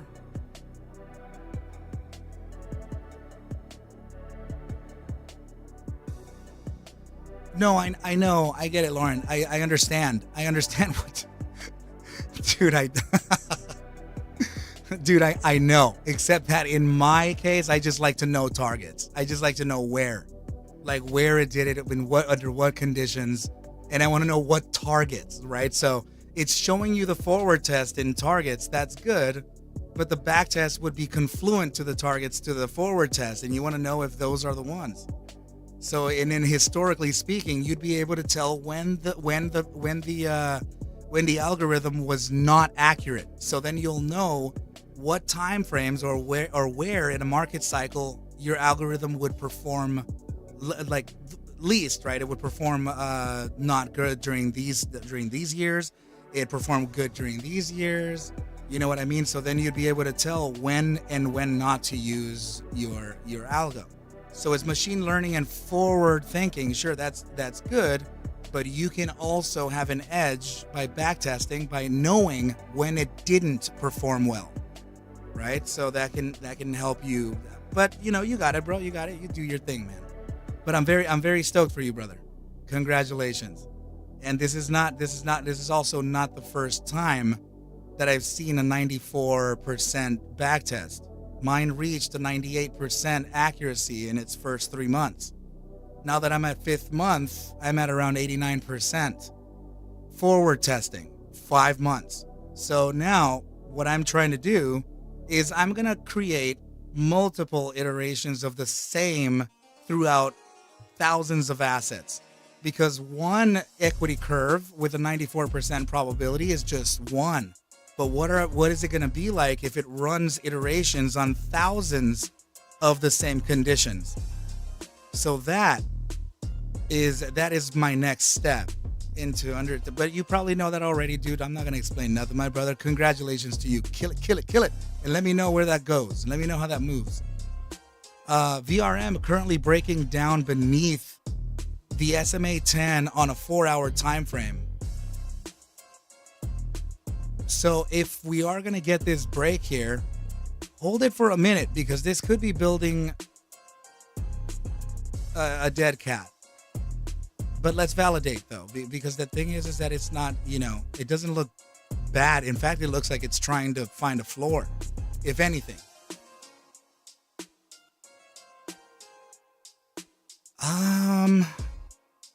Let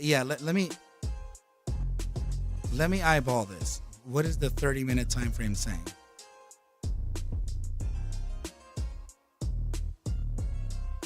Okay, the 30-minute time frame is rejecting off of the SMA 14 on the RSI.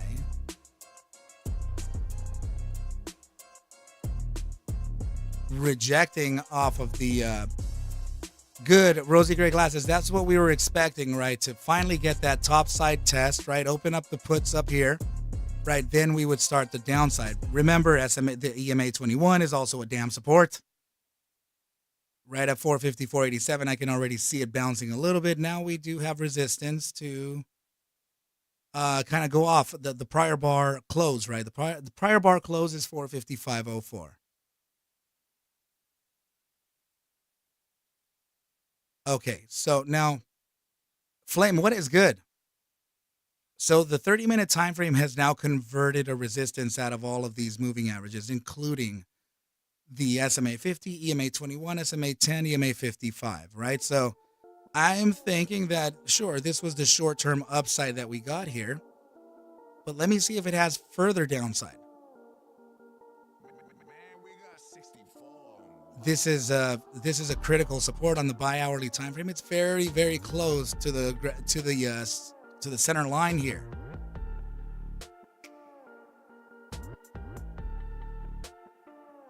if we're going to get a support here, that's a complete gamble. This is, I mean, dead on the 40% line, right? Can't tell if it's going to bounce here. Let me see the 3 hour. The 3 hour is already peaking beneath the EMA, the SMA 14, right? So, okay, and it's already, okay, this, I see. This 3 hour candle is already breaking beneath the prior bar low.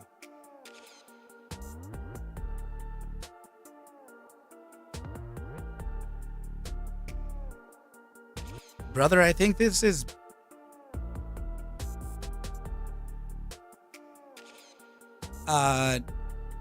dude, I think this is getting ready for a breakdown. And this may be... Hold on.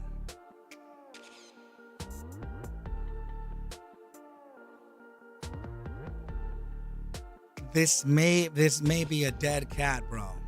I still think so. Let me see. Oh, you didn't look at that time frame? Well, it's good that we have each other to look, brother. Okay, so now your psychological price objective would technically be 62.48. Is there anything historically speaking down there? I don't see anything. This is actually in price discovery. It's been in price discovery since about 72.05 on November 13th. Okay, so let me see.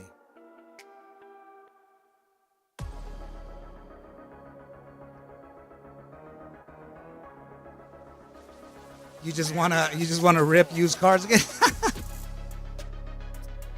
I don't know what to make of this iteration here. I don't know if it's 1 and 2 or if it's just going to be 1 and then 2, right? So I have dips here, the ladders, right? So you have 1, let's just say this is 2, 3, and 4. I can see why this is a little confusing, right? This feels like it would be the bottom side because usually the test after 3 would be the one to really make count. Right, so I can see why people may confuse that. But test number 4 on ladders, that's not good enough. It would be anything after 5, so 5 and on, so maybe even up to 9. Right, so I assume that this could reach even up to 6 or 7 upon a drop to this area of 62.51. And let's validate it geometrically, or find confluence. So I can take a shorter range too, but this is already reaching the 2 fib at 62.37. That's pretty confluent. It's not bad. The 2 spot 272 Fibonacci range is at 61.38. It's just 1 cent away, right? So I think we have a range now. Say something like this. We could find the bottom side here. So the way you'd be able to locate that is keep an eye on your 4-hour time frame, and ideally you want declining volume. So if you do find that declining volume, then you would likely find some weakness to the bear thesis, and then you would probably start getting ready for an upside bounce. Okay, so BGLC is down about 24% on the day.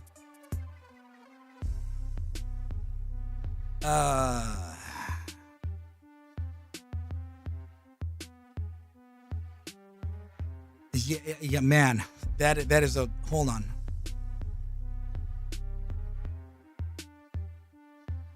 So a bounce on the 4-hour time frame, but to resist where though? Let's see. Right.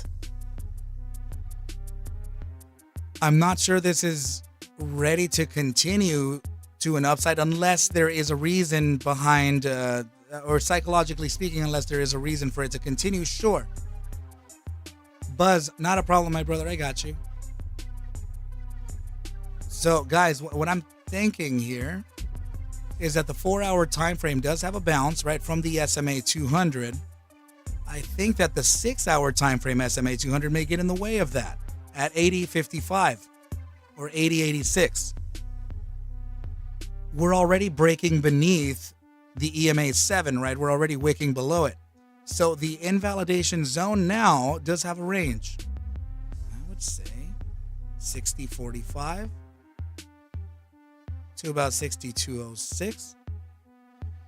Breaking beneath this, I would say with something as small as a 4-hour time frame, that would start to kind of collapse here, right? I think that this would really start to collapse and then start finding supports down here at around 49.09. It's getting very dangerous. So yeah, but I do see a temporary upside. The temporary upside could lead up to where I'm talking about, right? SMA 200 at 80.85. That's a long way from here, but just kind of keep that in mind. Let me see.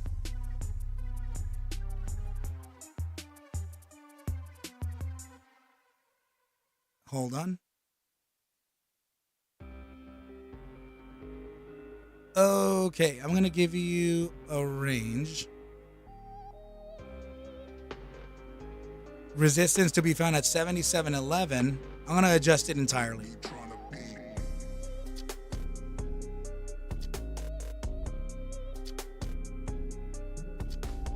To about 82.03.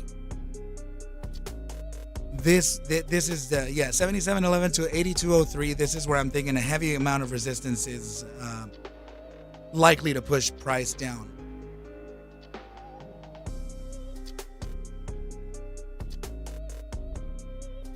Off-grid Gorilla, you killing it over there with those? Nice.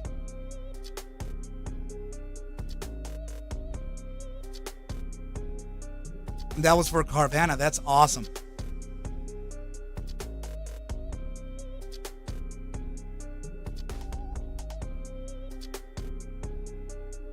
Yikes. Watch out, team. Watch out with this price on this, man. That doesn't feel too good. Here we go. Spy dropping. Rocca, you in or what?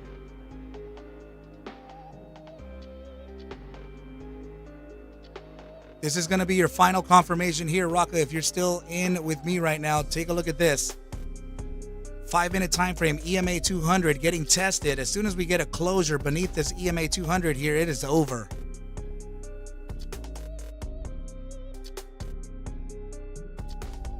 Huge downside could be in play here.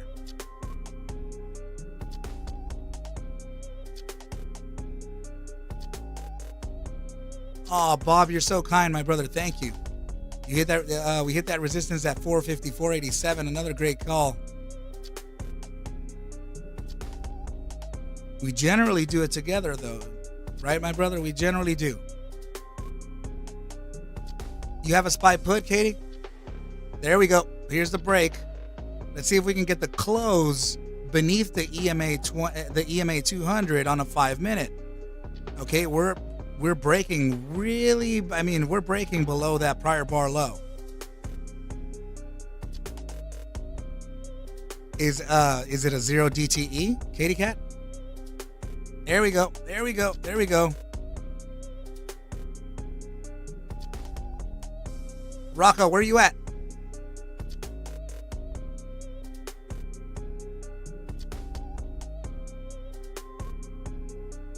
Let's see.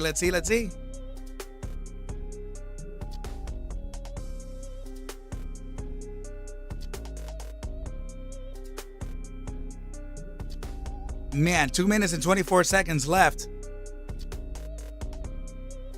Dark Zenon.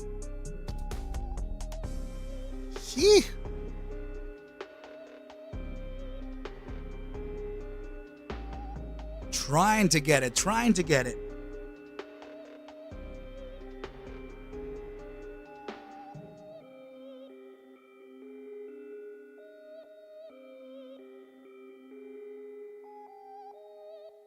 So, Off-Grid Gorilla, Arca, you called or you charted CVNA for me and called a macro move, which validated what I was predicting based on a CEO Garcia purchases of stock. For your information, he's still buying dips. Is he really?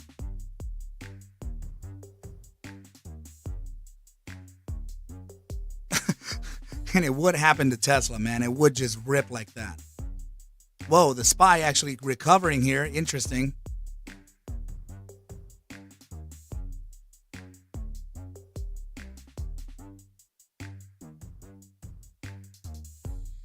What the hell? Rocka, what about when we were down here? Just 2 minutes ago.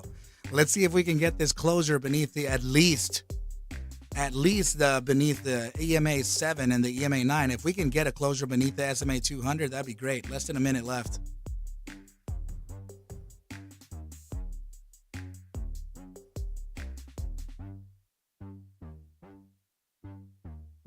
But it's already breaking the prior bar low.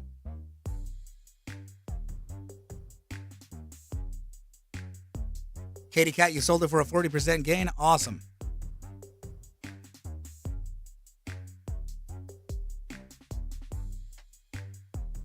That's going to be 30 seconds left. Let me see this on a 30 minute. I hate the 30 minute.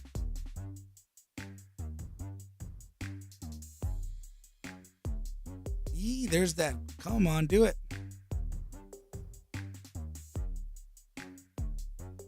Yeah, but beneath the 5-minute EMA 200, that's a clear shot.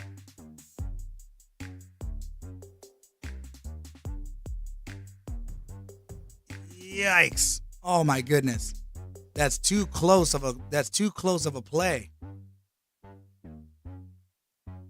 Let's see if we can, yeah, I mean, at least it did close beneath the EMA 7 and the EMA 9.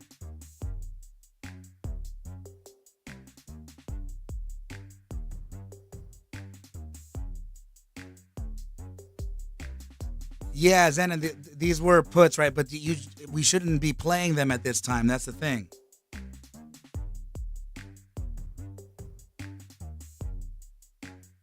Playing them at this, during lunch is not the best thing.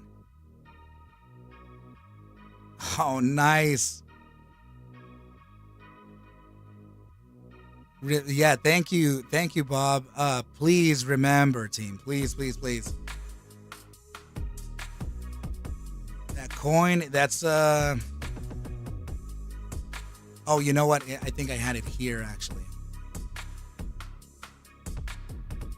Yeah, very nervous to get out of this chart. Hold on.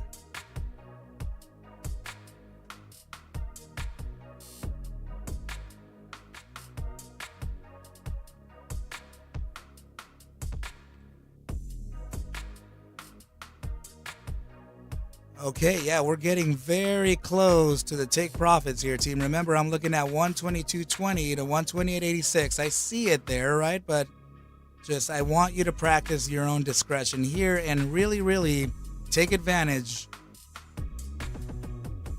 of your take profits when they are there. Let me get rid of the LRC. My goodness, man. Ridiculous price targets, man. Super move.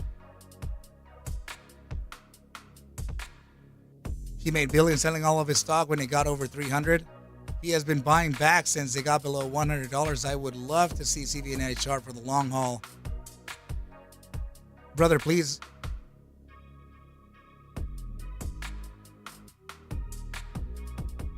You have to write out. Wait. Sorry, Rocka. I'm sorry. You're trying to say that you're going to write out now?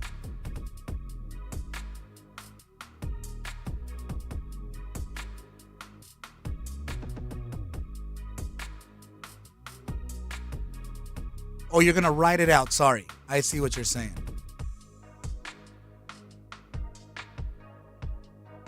Yeah, because the next major closure here would in fact be the one in 27 minutes, right? So that would be retesting the top sides of this if it does choose so, and then close this candle beneath 455.28. So closing now this candle beneath 455.28 would then introduce a pretty heavy downside to the EMA 200 at 454.85. If it chooses to get up there, that is, right? Because this is technically a bear play.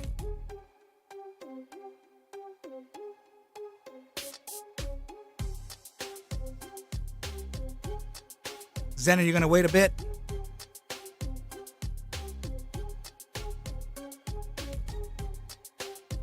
Yeah, getting that closure beneath that EMA 200 would be stupid bearish.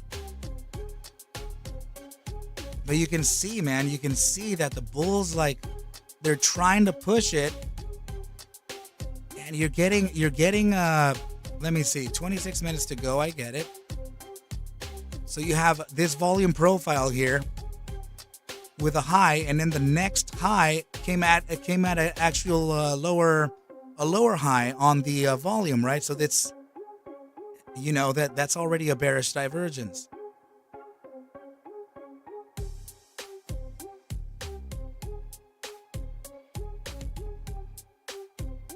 When it first started, it was 68%. Now it's 91%. Dude, that's awesome. That's really cool. I see what you mean. I see what you mean. Because it's always learning off of incoming data, or is reactive to incoming data, not reactive to past.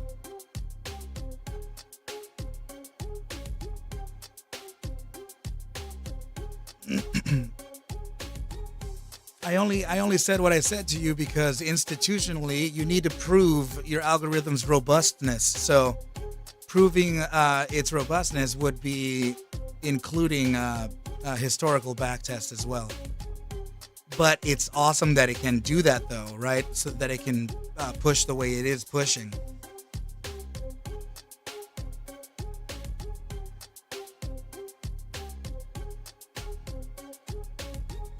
Raka, I'm actually just looking here because of whatever reason, but I will have to get off in just a bit here, as I need to get these guys to get me going with my damn DAS trader. It's terrible.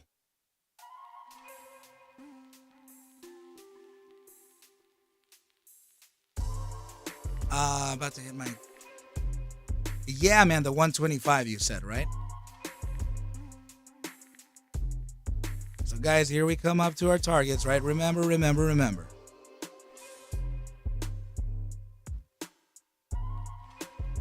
think Matchka ended up doing a 500% runner from... I signaled at I signaled at 99, but she got in at 101. And she got rid of it. She got rid of it here, and then loaded back again at 111, and then just wrote it again. Oh, nice, man. Yeah. So, Lauren, this would be my return to DAS, right? So I was trading on DAS around a year and a half ago or 2 years ago, but it was too expensive to keep at the time because I was trading a very small amount of money.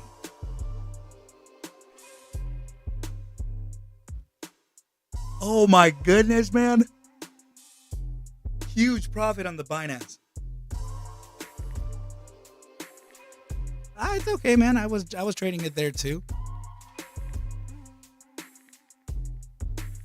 Okay, so Raka, yeah, I see. I know. But here, check this out. Okay, I don't think I'm gonna see this price action on the SPY closing anywhere upside of 455. Let me get it tight. 28. I really don't think that's gonna happen, dude. Right? I'm still pretty bearish the markets. And I think that we're gonna start getting a pump on the DXY. Right? So this was more of a... Where the hell is it? I forgot where I had it. It does not matter, but VRM is dropping. Careful, Buzz. All right. So, yeah, and here's the DXY. It is showing, man, it's testing that SMA 10 again. Right? So, yeah, I feel like there's something there, man. And I definitely don't think that we're going to get the closure, like I said, at 455.28. I don't think we're going to close this candle anywhere above that. But if it does close somewhere around here, then that just means that we might come back up again and test the 455.21 to around, in this case, it would be 455.35, and then a continuation, right? But here on the 5-minute time frame, 1 minute and 10 seconds left to close a bearish engulfing. Breaking beneath the SMA 200 and breaking beneath the EMA 21 to come back down again and start testing that EMA 200 at 454.85. Okay, let's see. We still have 20 minutes and 52 seconds left to close, right? But let's see at least this. 45 seconds left. Let's see what it does. You shorted from 265, removed 2/3 of risk. Waiting for my, oh dude, runners all day. That is awesome. 30 seconds left, 27 seconds left. It would be extra amazing if it closed beneath the SMA 200 with a bearish engulfing. You know, we can't be too choosy here though, right? Let's let's see where we get that close. Nice, dude, nice. Oh, dude, that's crazy. So I didn't even realize you were talking about it. I came out of nowhere with that when I spoke to people to get in at $99. Oh my goodness. So it definitely did not close a bearish engulfing. So again, we're back to the hourly time frame in 19 minutes and 38 seconds.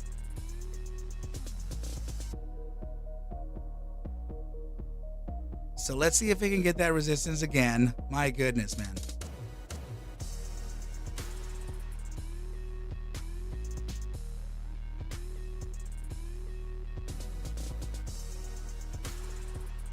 Yeah, that's what I told him.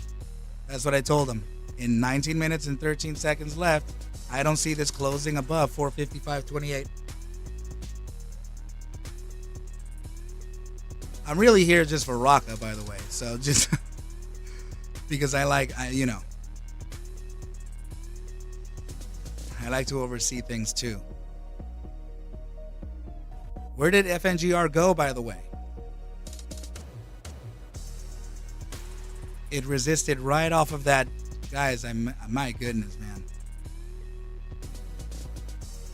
This was the fear from yesterday, right? That we would experience the 445 resistance, and it wasn't based off historical price action. It was based on a regression.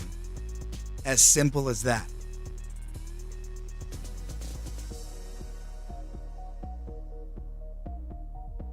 Rosy gray glasses. I think I mean in all reality, this is when you break beneath a regression line and you haven't tested the resistance or validated the resistance, that means that this is short entry.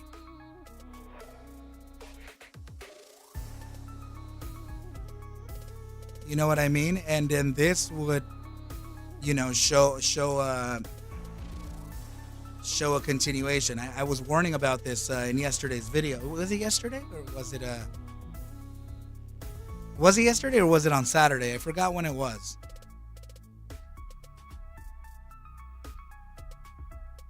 With finger, you're gonna get AMC'd. Oh my goodness. Many have already from the prior price action, man.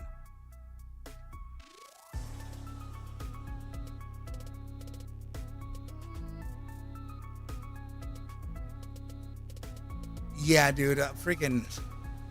I will say, Adam Aaron, he's of a different kind, bro.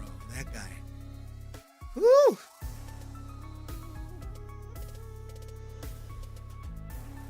That guy really gave it to retail, man.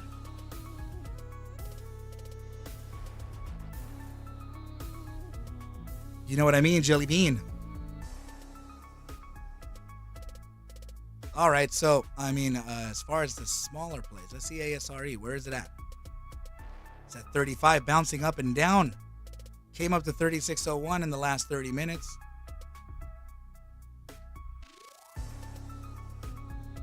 On DRV, you ready?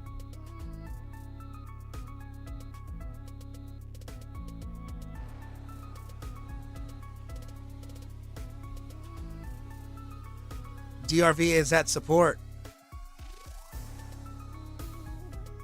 Where Off-Grid Gorilla, what you doing? Calls or puts or what? I forgot what we said here.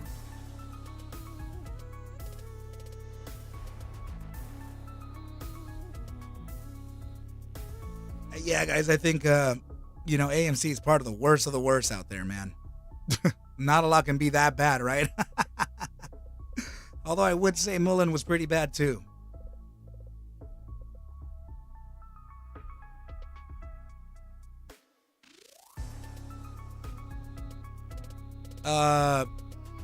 Off-Grid Gorilla, are you was this the loading zone here for the calls or for, I think it was the calls, right? Damn, BBIG got messed up.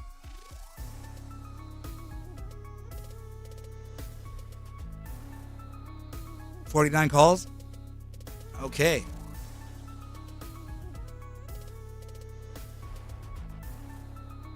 Let's see this.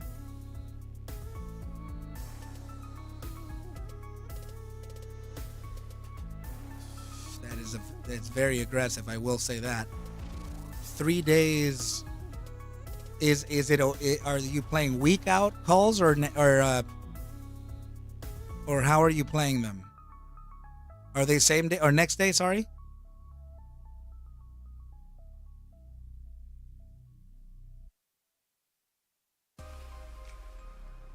Let me block this. Man.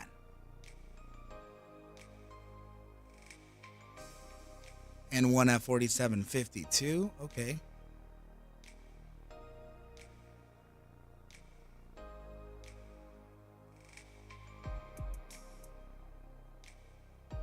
I'm trying to see what the hell this is on a monthly, man.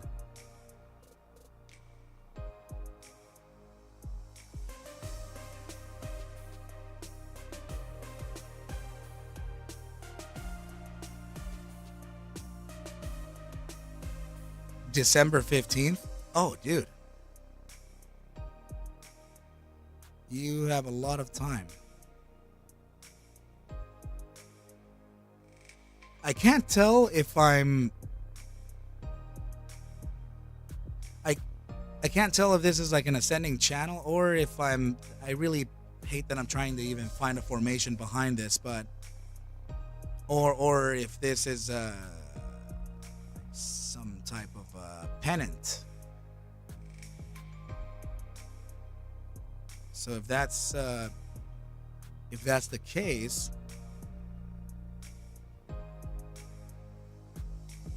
if that's the case,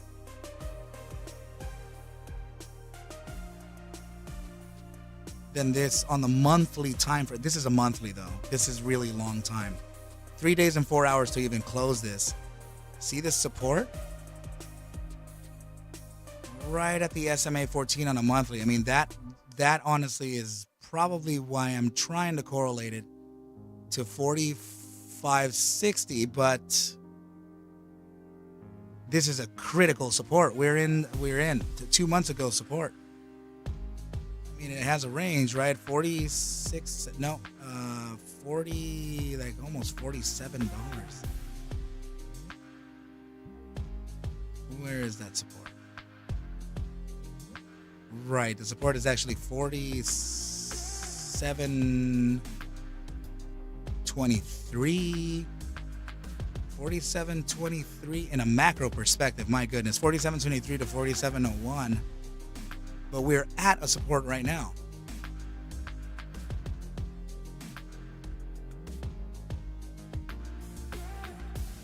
Jonna, what is good with you?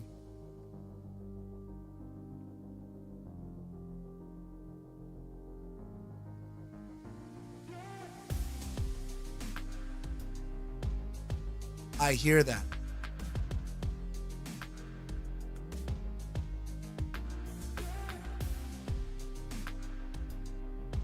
It's just, this is the monthly, right? So I don't, the thing is that from here on a monthly time frame, that's, I mean, that could be forever from now.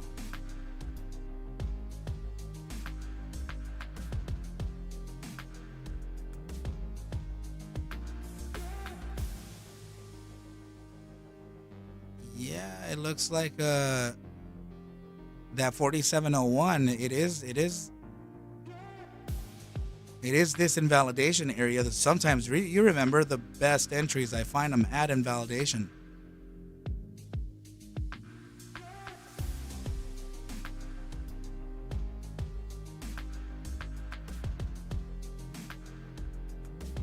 So off grid, I'm gonna trust your intuition on this one, man, because I know you know your options very well. Origin, be safe, be well.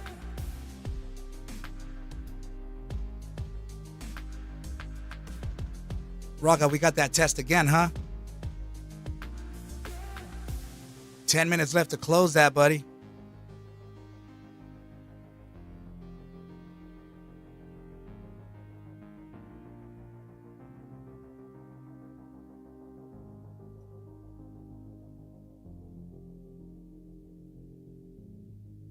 You just got 5 shares, but yeah, sure. Oh my goodness, I used to trade that all the time, and sometimes I still do, right? Just to put a little skin in the game and feel a little bite.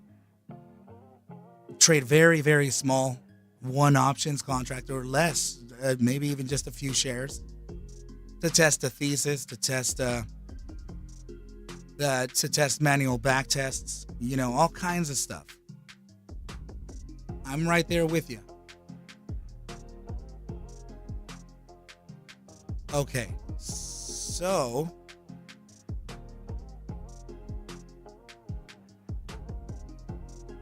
yeah, that's feeling some type of way. FNGR, where is it? 426. Right, look at this, you guys. So this is part of that thesis to come up and test the SMA 200 upon the new weekly candle, right? So we did just that. Moving this just slightly to the left, to the right, sorry. Look at that.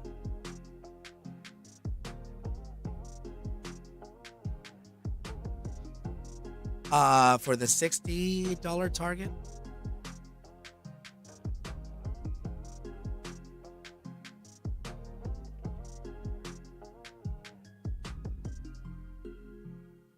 Yeah, man, 8 minutes. I don't think this is going to close above, like I said, I don't think it's going to close above 455.28.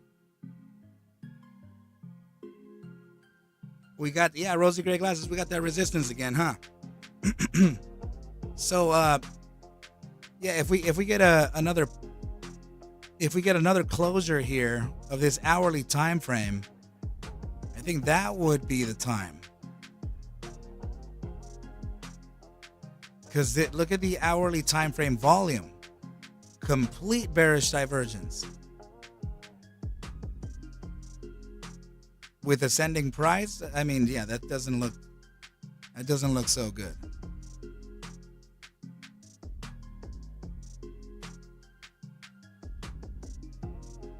So the closer this gets to this top side, the better.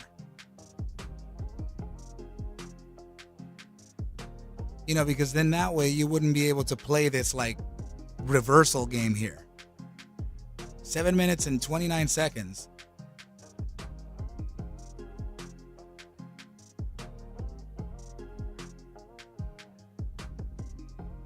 My goodness.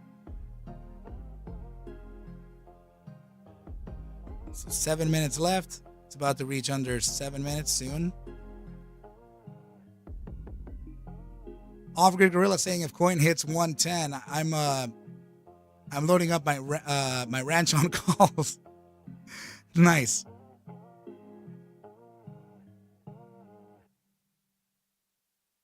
Oh, right. So this is the SPY moving up slightly. Let's see.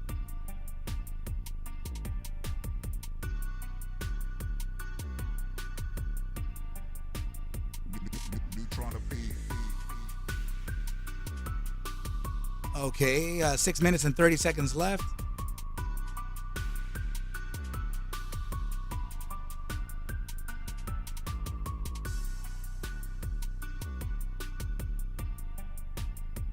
So this would be, this would be a bear play here. It would be right after lunch. If it does close beneath the 455.28.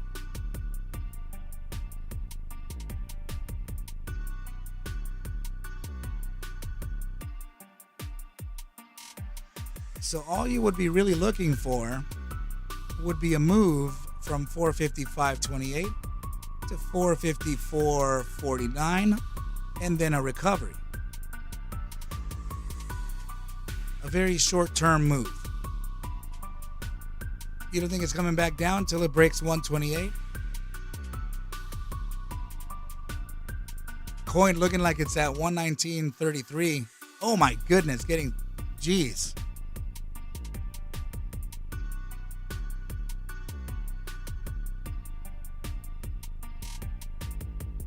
That's your break even, Raka, or where is it?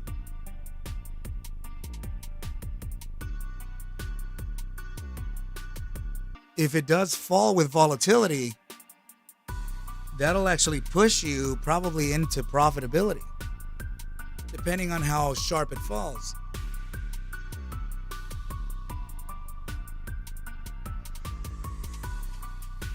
Four minutes and 55 seconds left.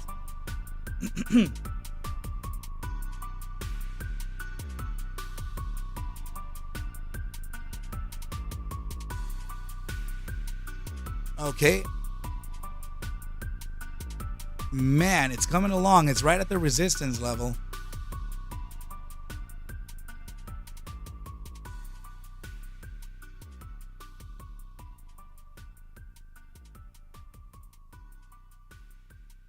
$4.53. Oh, damn. It was way down here.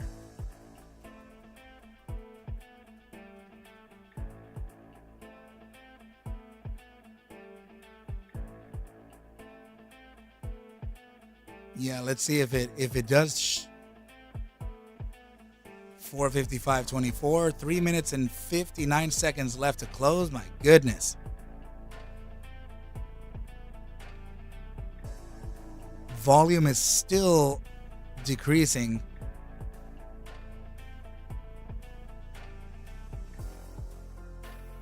I am so curious to see this.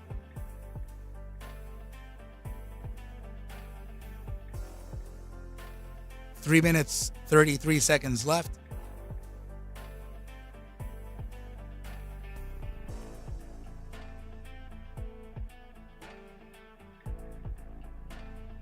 Oh man, come on.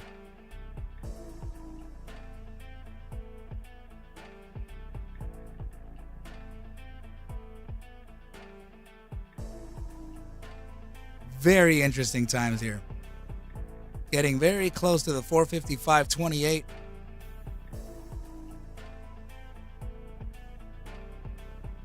Let me try to get as close as I can. 4:55:24. Okay, so let me make a quick little adjustment. It's actually 4:55:29. This volatility is starting to happen. I feel like people are starting to front run a downside. Yeah, 450 to be very exact here. 4:55:29. 2 minutes 25 seconds.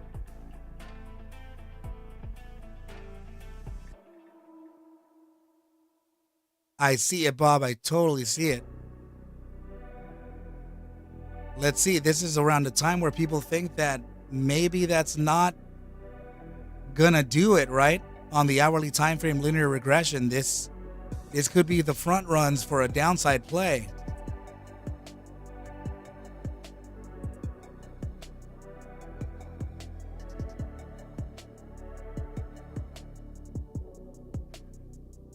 Bob, so that's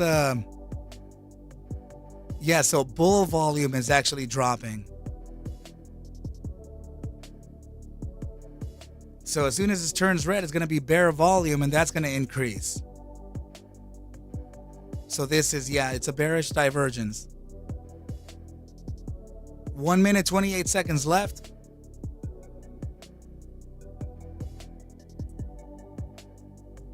Yeah, we're definitely going to see where these algos go. Oh, my goodness.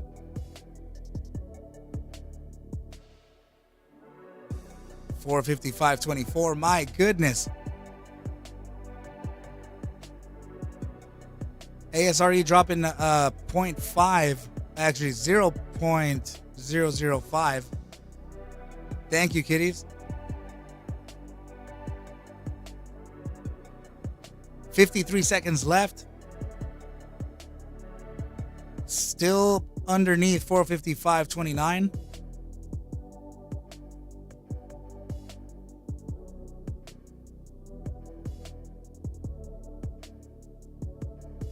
Oh my goodness.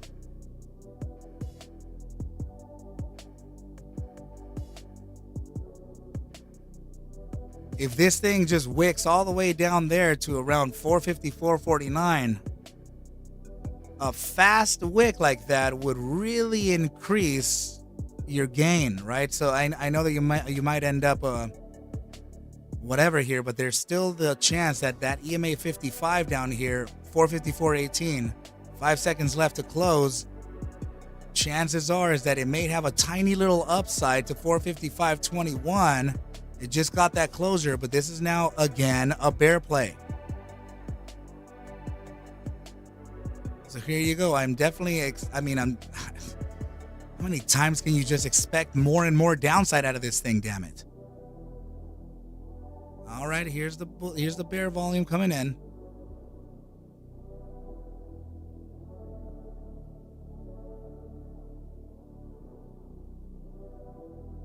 Kill it, man, kill it. 5-minute time frame, EMA 7 and EMA 9. It's starting to test now the EMA 9, right? So at least it broke beneath that EMA 7. Here we go. Starting to get, there we go. We got the EMA 21 located at 455.01. That's the next one to combat.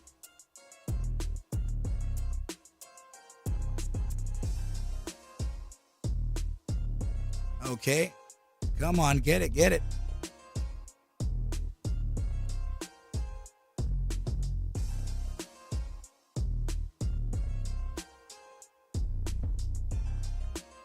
Yeah, I'm feeling it. Of course, anything can happen in the markets, right, team? But I'm definitely feeling some bearish action coming in. Okay. Coming down to that 455 at this point. It just moved ever so slightly to the downside with the downside pressure. Okay, short-term bounce here. Potential retracement back up to the EMA 7 if it doesn't just break beneath it and test the SMA 200, that is. Okay, we just got a wick below the EMA 21.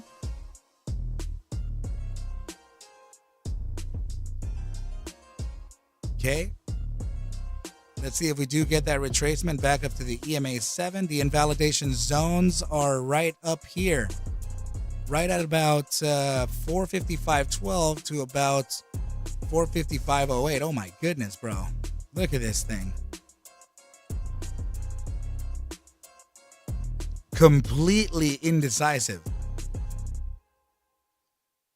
Okay, does it want to test the resistance again? Sure. 455.30. Let's try it again.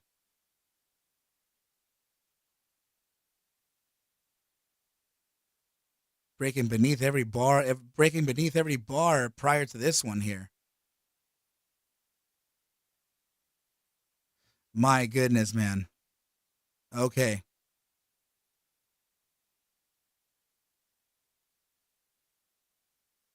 Careful with this, man. Careful with this. You start breaking above this. This is your invalidation zone for the bull play.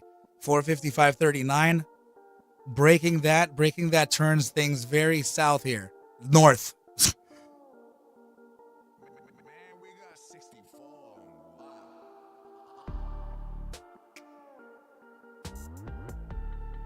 I know, man. Damn.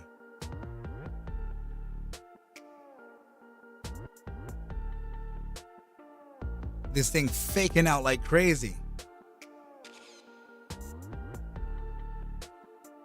But then it goes to show, right? All these Fed speakers and all this crap everywhere, man. You took it at 455, brother?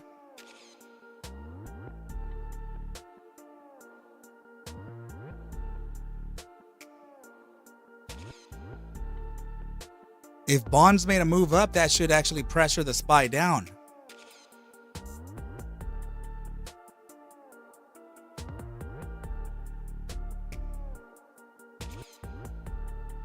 That would be a good thing for the SPY, for a drop, actually. Oh, hold on.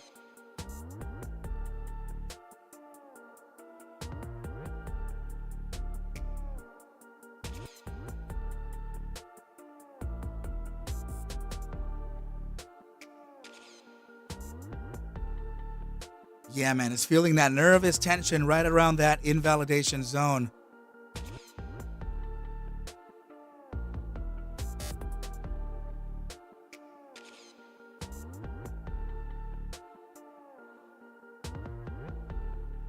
On the 5-minute close, that's 20 seconds.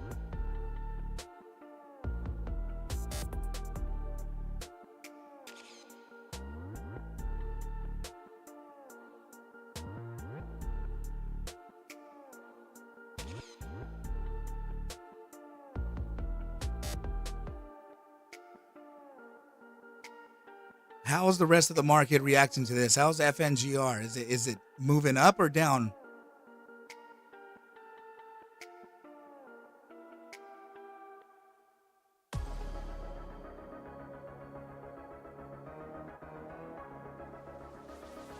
Man, we got 64.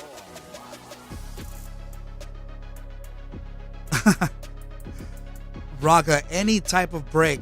Keep this in mind, dude. Any break here, any wick break above 455.39, that is not good, okay?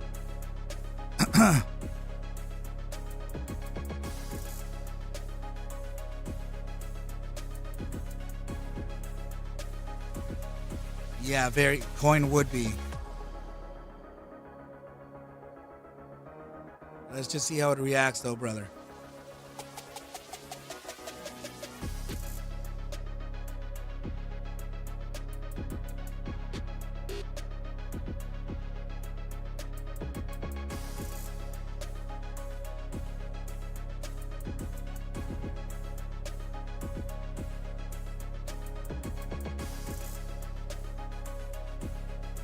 Damn, dude, that's insane how this thing is behaving.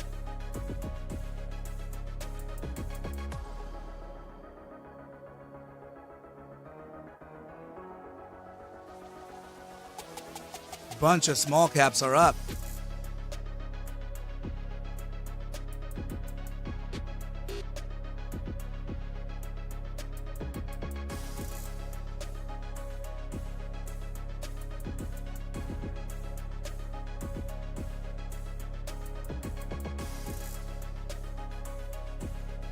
Will leverage with calls next to regain my losses. Dude.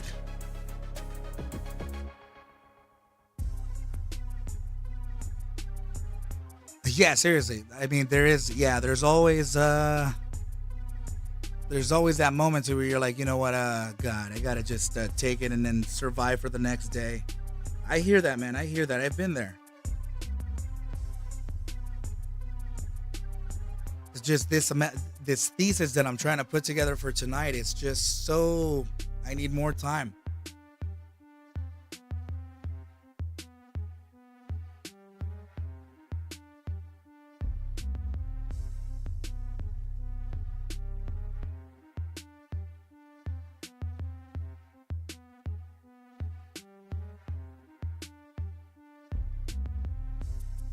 Yeah, man, me too.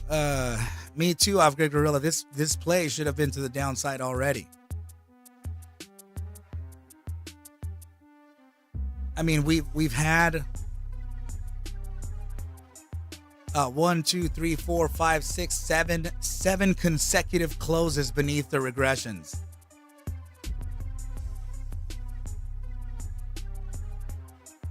I don't like to hold them overnight either, brother. I would not. Raka, this careful, man. You're approaching that zone. You are approaching that zone, and that's getting super dangerous at this point. This is red hot, man. I am not feeling it.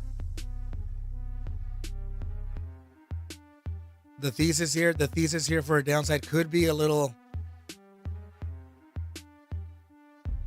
The top side here has just reached 465.39.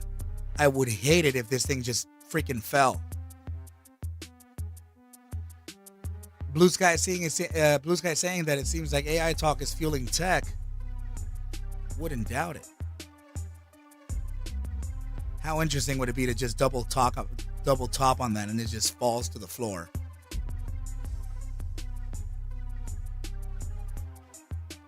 Yeah, Lauren was talking about that a couple weeks ago.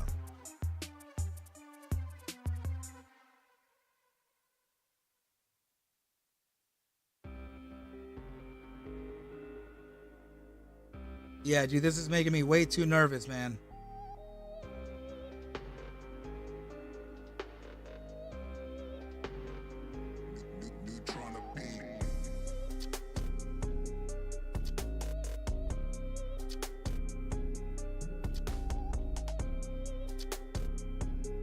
Not sure how I'm feeling about this, brother. Let's see, only play today, DRV. It's just, yeah, wow. How many times over and over has this play supposed to have been bearish, you know?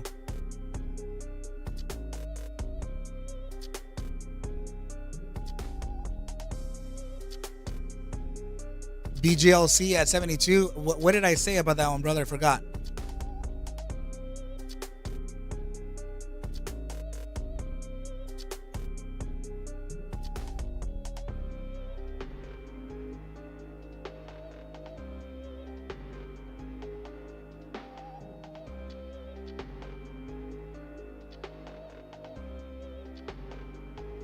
I'm not sure what to make of this, my bro. But I still have that.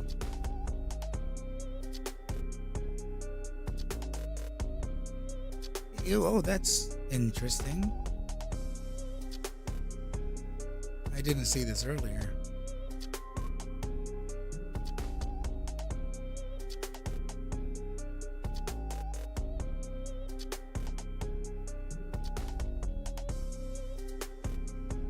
Let me see this.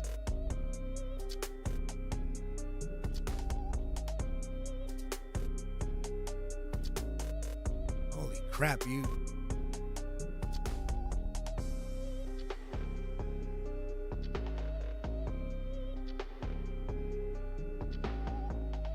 Yeah, it's at a critical resistance. Yeah, I totally forgot what I said about BGLC, man.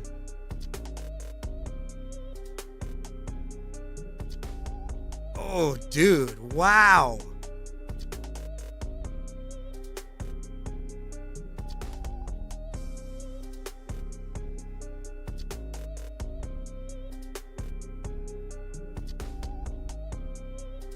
Yeah, brother, I would not be in the market here.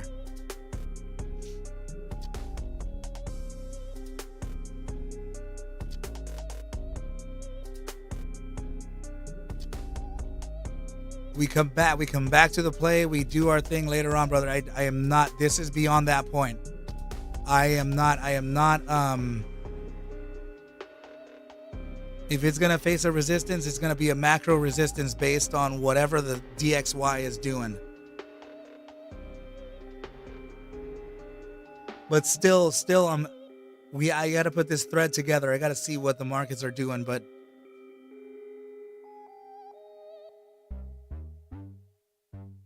we'll come back to it. And we'll see what's up. But we shall study. We shall continue pushing forward to find out what the hell the deal is here. Okay, team Rocka, not happy with that, bro. Not stoked on this, man.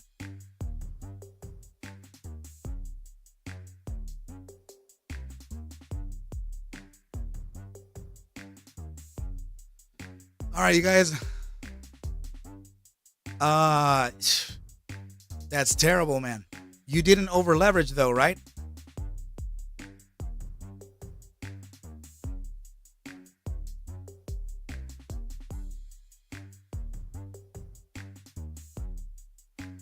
Yeah, blue sky. That's a good way to put it. Also, we were looking at the economic calendar and we were noticing that there's a bunch of Fed speakers coming up. Usually, I don't like to play the markets when there's macroeconomic data like that coming up. It's a personal rule. But yeah, there could be a Santa Claus rally here, right? And leading into January, potential pullback. A pretty good pullback. Rocco, you're good. Okay, that's good to know.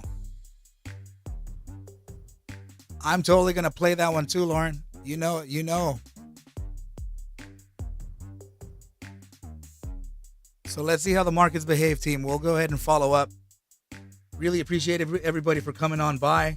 Make sure to reserve your seat on the ArcMasters trading course. This is a 16-week mentorship. Get in touch with me here, team, and we'll go ahead and get you enrolled. Okay, team? But very much appreciate everybody for coming by. Thank you, Rosie Gray Glasses. Lauren, thank you, buddy. Rocca, we're going to get him. Blue Sky. Daryl. Off-Grid Gorilla. Love you guys so much. Really appreciate everybody for coming on by. Please take whatever I do show and iterate within these videos as just a form of entertainment, as I cannot suggest for you to buy, sell, or hold any assets whatsoever. Flame, I'm going to put out a video today on ASRE. Don't even trip. I need you to do your own due diligence and everything will be cool. But with that said, I wish you well, and I'll catch you at the Bell Mañana. Adios.